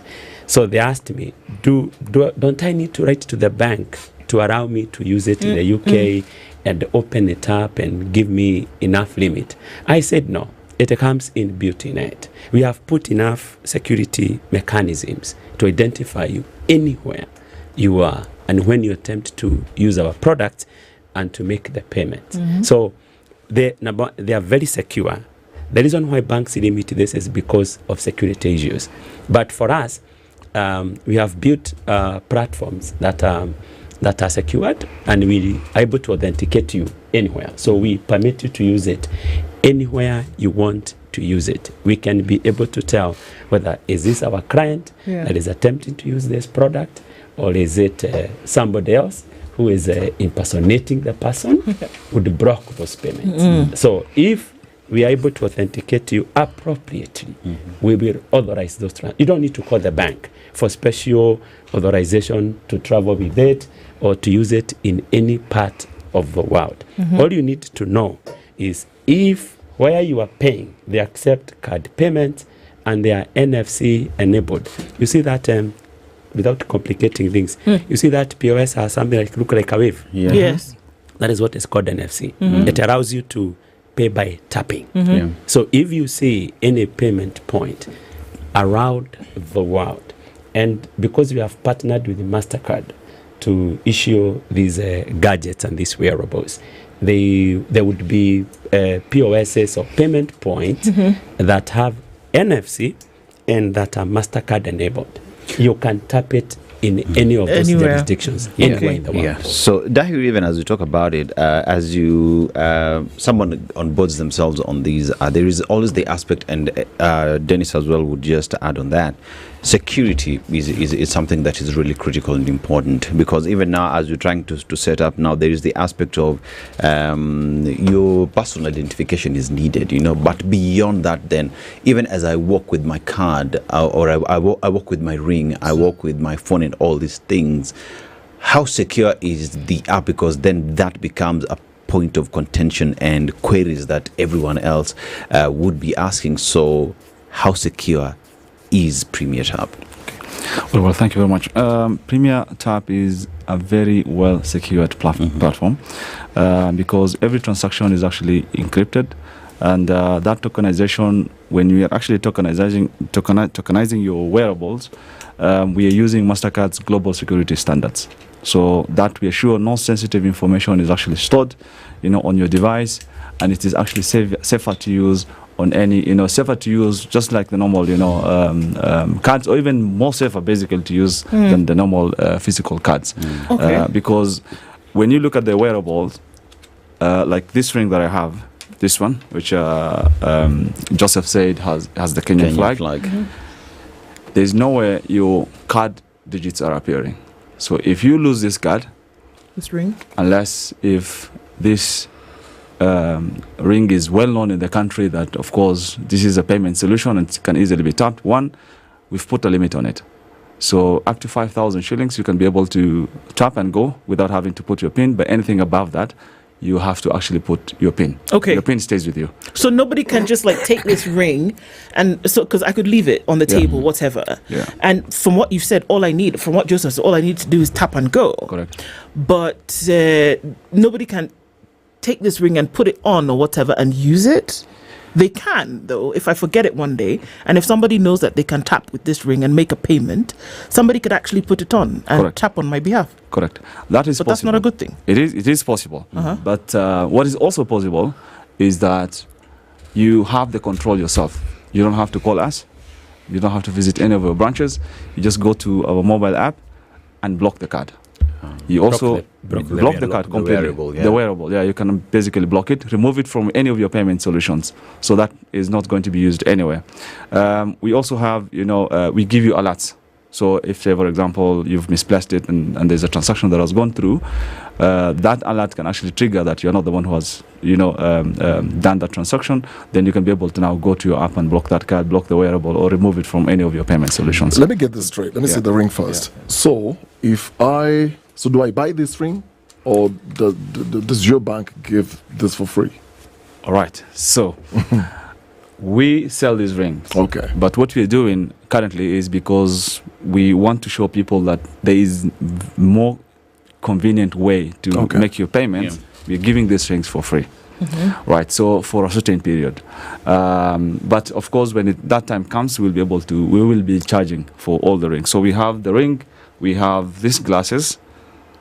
So we have also the phone covers, either iPhone or Android, or Samsung. Then we have the wristbands. We have also the key holders, and also phone covers. These stickers, phone stickers. Yeah. So we have all kinds of. So if I wear this, your famous the Kenyan, yes. Oh, the bracelet. Yes. I can pay using that. Yes. Sure. Actually, we will tokenize for you the Masai beaded band. Oh, fantastic. We have the fabric one. Okay. We have the fabric one, and we have the bead one. So if you love wearing this, we'll give you this. But so let's start with the ring. So if I get this ring, I'm wearing this ring. Yeah.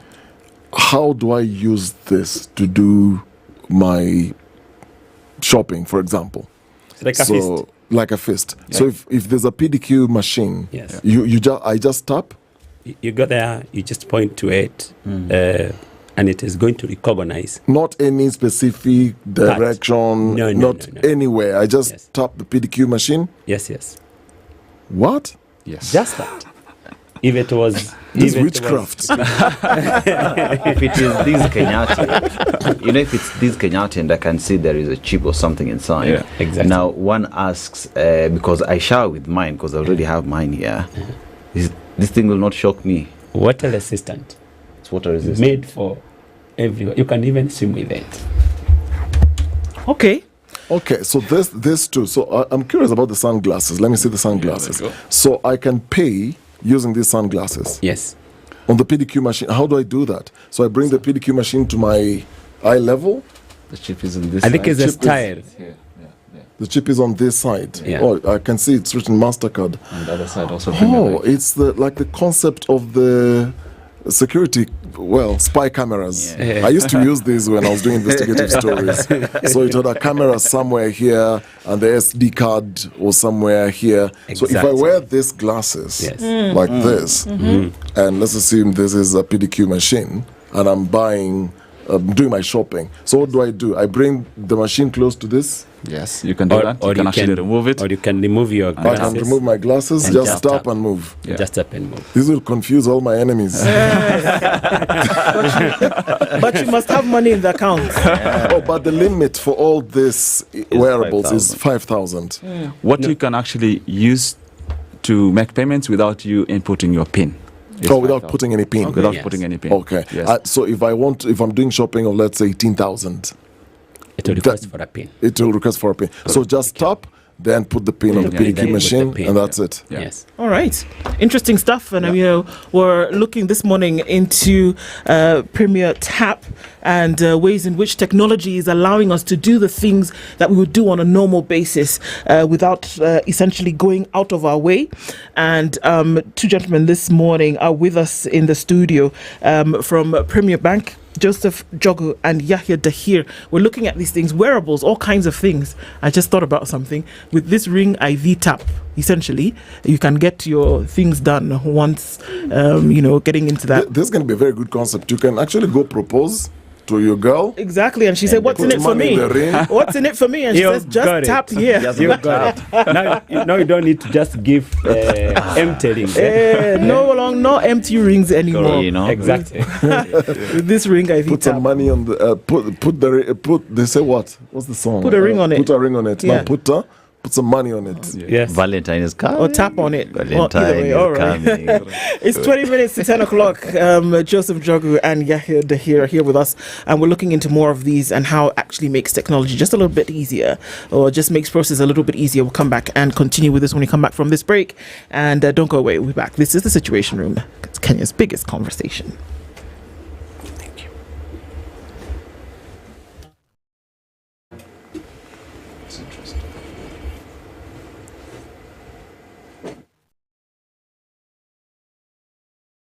This is The Situation Room, the only way to start your day.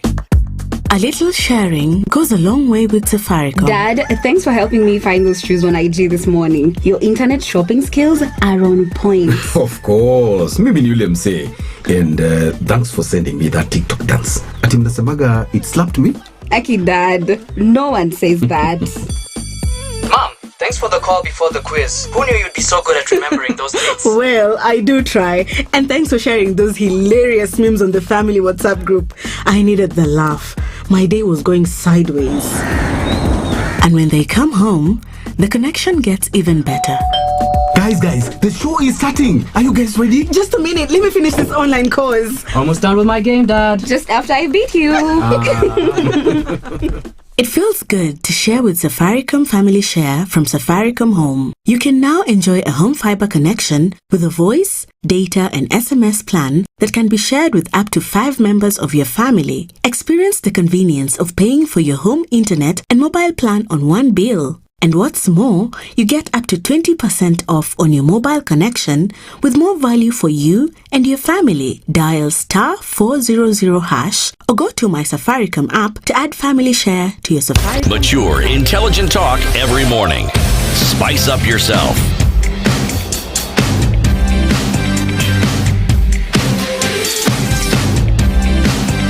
Mornings done right. 94.4 Spice FM, Nairobi. This morning, we're having conversations with Joseph Njogu and Yakia Dahir as we look at, what it then means for this kind of technology entering into the market, and then, continuing with technology, maybe some of what we've seen, that you can actually walk around with everything that you need when it comes to making payments. Have you succeeded in opening your account? I'm verifying my documents. You're verifying your documents. Fantastic. All right. Even as we go that, we're just seeing a practical example of how this actually works. Is this a game changer? How then do we see how it's going to really then affect operations, Joseph? Yeah, for sure. This is an interesting entrance into the market, and the whole ecosystem of that, you just have your bank on your fingertips digitally, ensuring that you reduce your interactions and requires you to interact with the people. One of the things is technology is very predictable. Number two, it creates a lot of convenience. You don't need to literally plan to come to the bank to get your card.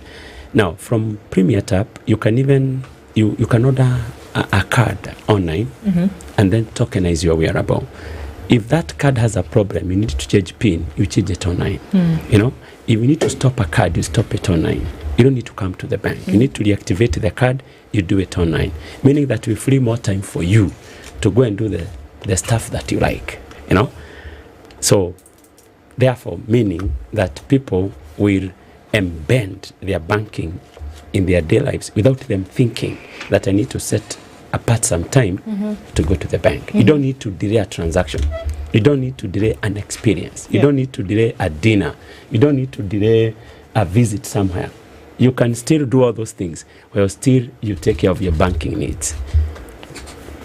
What happens with downtime? Because we know with technology comes a time whereby, the lights are going to go off at some point. So what happens when maybe there's a glitch or something? What do I do? The thing, I toggle it is not working, or, it's going to happen at some point. So what does the back end look like in terms of making sure that, you're not offline for, too long? And what has been put in place to make sure that, there's smooth movement of operations, especially with this technology? Yeah, two things I can comment into that. Number one is, as Premier Bank, we have invested heavily in technology and in what we call high availability, such that we are not just running in one environment. We are running in different environments, such that if one environment goes down, the other environment is still working. We can switch you automatically to a different environment. That is what we call in technical terms high availability. And then number two, we have implemented robust backup mechanism, such that even if something was to go wrong, we'll be back seamlessly into our backup site. But also number three, we are PCI DSS compliant bank, not just on the card security, but also to ensure with our partnership with the MasterCard, fully tested to ensure that we have complied to global standards when it comes to authorization rate. For example, today, I'm very proud to say that our card authorization, most of the time, I see challenges usually attempting to make more than you have in your account. That is when I see failures. But our card authorization is past 99%, meaning that we have invested proper platforms and technology and resources to ensure that you can do your payments. But in case you have a problem and you still need to contact us, we have a 24/7 contact center. You can call the bank anytime and you will be sorted. You can find us on WhatsApp, you can talk to us on Facebook, you can talk to us by calling the bank, and somebody on the other side will attend to you. We have a 24/7 center, network operations center, and a contact center to ensure that we serve our customers in different time zones. We have customers who are in diaspora. We have from Australia, China, all the way to America. So different time zones served within our contact center. Well, good. So I have two questions. So let's say a customer loses this or misplaces maybe the ring, or maybe I've forgotten my sunglasses in my car, or maybe I've lost them, or even maybe broken these glasses. But maybe my kids are playing with this, then they break this, or I lose. How do you replace it with another one? How do you do it? And the second part of that same question is, can I have the ring, the sunglasses, you want everything, okay. and the phone? I'm just trying to imagine. Every day I have my phone with me. So you have a phone cover that has the same thing, correct? Yeah. I have sunglasses. It's hot out there. I have my ring. Can I have more than 5 and still use each depending on which one I feel like using? Yeah. Yes. Okay. So in terms of, first of all, replacement, it's easy. It's also simple. What you can do if you misplace, say for example, your car, your ring or your glasses, because it's no longer of use to you, you misplaced it. You can be able to go to your app and first of all remove that wearable from your payment solutions. So once you do that, you can be able to actually go again and try to go on the app again and request for a wearable, which you can be able to do that. And this one I'll pick from at the bank? At the branches, any of our branches. Okay. Yeah. So when, for example, you say you want more than one drink, what we actually do is we can give you up to 3 wearables actually attached to your card. Okay. So you can choose 3 out of all these wearables that we have that can be attached to your card. So you can be able to use it anywhere and anyhow, or whichever you are actually comfortable with, depending on the situation at that time. Yes. Okay. Yeah, so you can attach 3 wearables. In fact, you can even do up to 5. But our recommendation, do just like 3, so that you're also able to keep track of your wearables. Yeah, and you can give your wife one. And they can access all your money as they should. When they go to well, they do anyway. Actually, they do. When they go to the supermarket, when they are to shop, or you can even give it to your daughter who is in school or your son, and they can use. And you can actually see. This is a good thing. You can actually see where they shopped. Also, do you have to put in the PIN? Let's say your wife, whatever, has your card or your ring, or as they should. Or anyway, look. Or your partner. Do you have to put in your PIN if they're using the wearable at some point? Do you have to put in the PIN?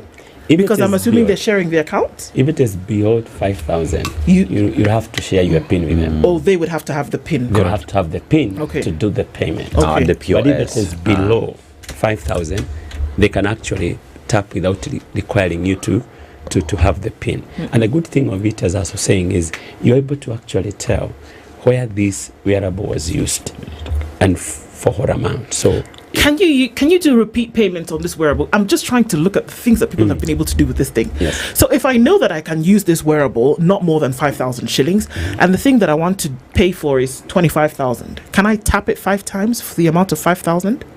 Remember that you said below 5,000. 5,000 and below, I don't have to use the PIN. Yes. So here is somebody who wants to pay for 25,000 shillings on the thing. Can I tap it 5 times?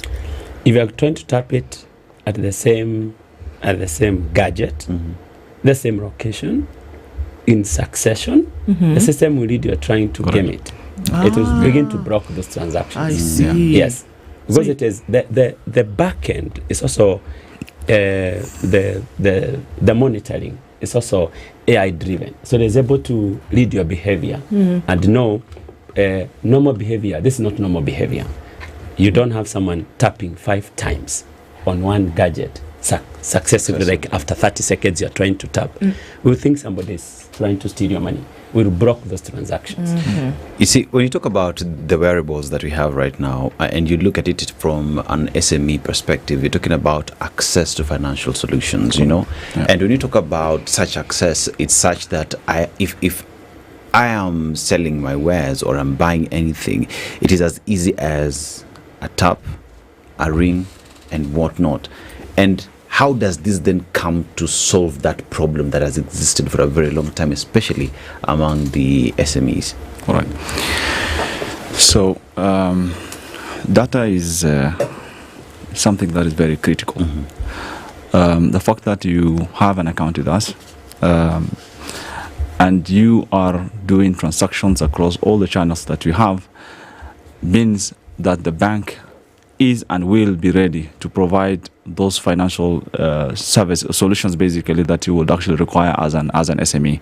So what we need, what you actually need then to do is have that conversation with your relationship manager at the branch, or your branch manager at the branch, to then say, I have been using these kinds of wearable or payment solutions of your bank for all this long. But on this other side, I actually need, a support in terms of my business growing. So how does then the bank actually come in? So the bank does, of course, other financial products that support, the businesses of all our SMEs and our corporates, as well as, of course, the employees and individual retail customers. Yeah. Okay. Yeah. So it looks like, obviously, so like we've talked about, you're here in Kenya, you're going to different countries in the world. So one thing that we said, you could have multiple wearables for the same account, especially when you have like a joint account, so that everybody can get the wearables on that same account and then be able to use it through. Yes. And also, how you can have like a secondary card on an account. Supplementary. That's the word I was looking for. Thank you. You can you do that with the wearables as well? Yes, of course, you can do that. Wearable requires you to have a card. Yeah. And now we have introduced, you don't need to print physical cards like plastics. You just go online and order a card. Even now, after he opens his account, he can order 1 or 2 cards or 3 cards as he wishes, and every card can be tokenized with a wearable, meaning that we can give you different cards in one account, and for each card you can attach 3 or 4 wearables. Okay. Yes. So are these just here for making payments, or other transactions that you do on your account? Can you use the tap feature to then be able to do that, whether it's transferring money, whether it's setting up payments on your account, or all these other things, or is it just for payments? Wonderful. And that is a good question. Actually, the platform that powers the Premier Tap is called Premier Connect. Okay. So Premier Connect is our omni-channel. It is one platform that gives you access to all services of the bank. What you can do with Premier Connect is you can be able to send money. As I've said, we have built an ecosystem. We have built you an entire bank without walls. So what you can actually do on your Premier Connect, as Dennis is actually doing, is to now open the account, order for the card, send money, whether it is through RTGS, locally or internationally, SWIFT. And actually the strong thing that our omni-channel app that has is that you can be able to send remittance to over 100 countries from the tap of your phone. And when he was talking about Cameroon, I said, next time you go to Cameroon, then we will be able to send you money from here, and in 5 minutes you have it. So we are actually creating that access even in all these countries, and it's the only app or platform of a bank that can be able to do that for you. So you can send that money. You can also, as you've said, send the SWIFT locally, RTGS through PesaLink. What you can also do is, if you have money in your M-Pesa, you don't have to go to bank or or go to an M-Pesa dealer, withdraw the cash and deposit. From your omni-channel, from your app, you can be able to now load your account from M-Pesa, and that is what I actually wanted to do for Dennis. As soon as he opens his account, then I'll be able to actually deposit money in his account from my M-Pesa, without him going anywhere. Okay. Yes. So what's the hold up, man? You don't have documents? No, I had to send Aseto my soft copy ID. Okay. Then I have to take the and it was actually fast, so I have to take then the picture, so it's processing. Okay. Yes. So we're processing. Yeah, I think as that processes, let's talk about now the combination and the merger, or you working together with MasterCard. You know, world reputable institution that is known for pretty much just processing and the transfer of money and whatnot. And you look at MasterCard, and that then comes forward to give a stamp of approval that this is secure, this is safe, and it has been tried across the globe. So, in terms of your partnership with MasterCard, what does that then bring on board in terms of trust, security? Yeah, and sure, and thanks for that comment. MasterCard is a global brand. So what MasterCard brings on board is, number one, the trust of the brand, because MasterCard has been here for longer, even probably more than Premier Bank here, of course, and also a world-renowned brand. So our partnership was very specific. We wanted a brand that can inspire confidence, but also MasterCard, one thing that we have noted is their drive for innovation. I mean, they are a leader in this, and that's why we have partnered with them. And all the transactions we are doing, they have been secured by MasterCard network and the MasterCard platform. And what we are saying is we need a partner, a stronger partner, to work with us on this journey of transforming the way payments are done. And I think MasterCard fits that bill. It's a trusted brand. People know it. Number two, it is global. It brings immense capabilities on the table, and including the payment points. There are millions of payment points globally that can accept a MasterCard card. Yes. Okay. So what would you want people to know in terms of, so I'm sitting here and I'm trying to make the decision, how do I go about it? Yeah. What would you tell them that would tip us over the edge to say, okay, this is the way you want to go? Wonderful. If you're looking for speed, if you're looking for simplicity, if you're looking for trust, if you're looking for transparency, I will tell you, go on your phone right now. If you have a Samsung or any Android phone, go on your Play Store, download Premier Connect. If you have an iPhone, go to your App Store, download Premier Connect, and start your journey of simplifying, the way you do your banking. So we want to move. What you're actually building as a bank is, we're not building an app. We have not built an app. We want to build a movement, and we want to speak, to our customers and tell them that we have brought you a platform that enables you undertake any kind of, financial transaction that you want to do from a bank, from the tap of your phone. Yes. Indeed. Yeah. I mean, it's great just to be able to see and embrace this technology and see ways in which, even as the world moves, that people can continue to move with it and not have to worry that, we'll be left behind for anything. So I want to thank you, both of you, gentlemen, for joining us this morning on that. And, Dennis is still working in the back end here, and that will probably play out even as we bring the show to an end. Yeah. But great to see that we can actually see practicability in all of these things that we do this morning. Joseph Njogu is the head of digital and innovation at Premier Bank, and Yahya Dahir is the head of business at Premier Bank. Thank you both for being in the Situation Room this morning and sharing these insights with us. Thank you very much. Asante sana. Good morning, everybody. Starting off the week for having us on the Situation Room. It's 10 a.m. Thank you.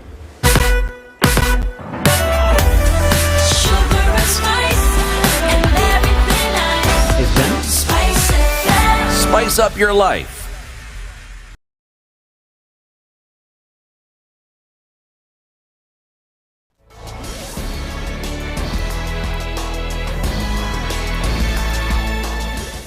Good morning, this is the News Wire. I'm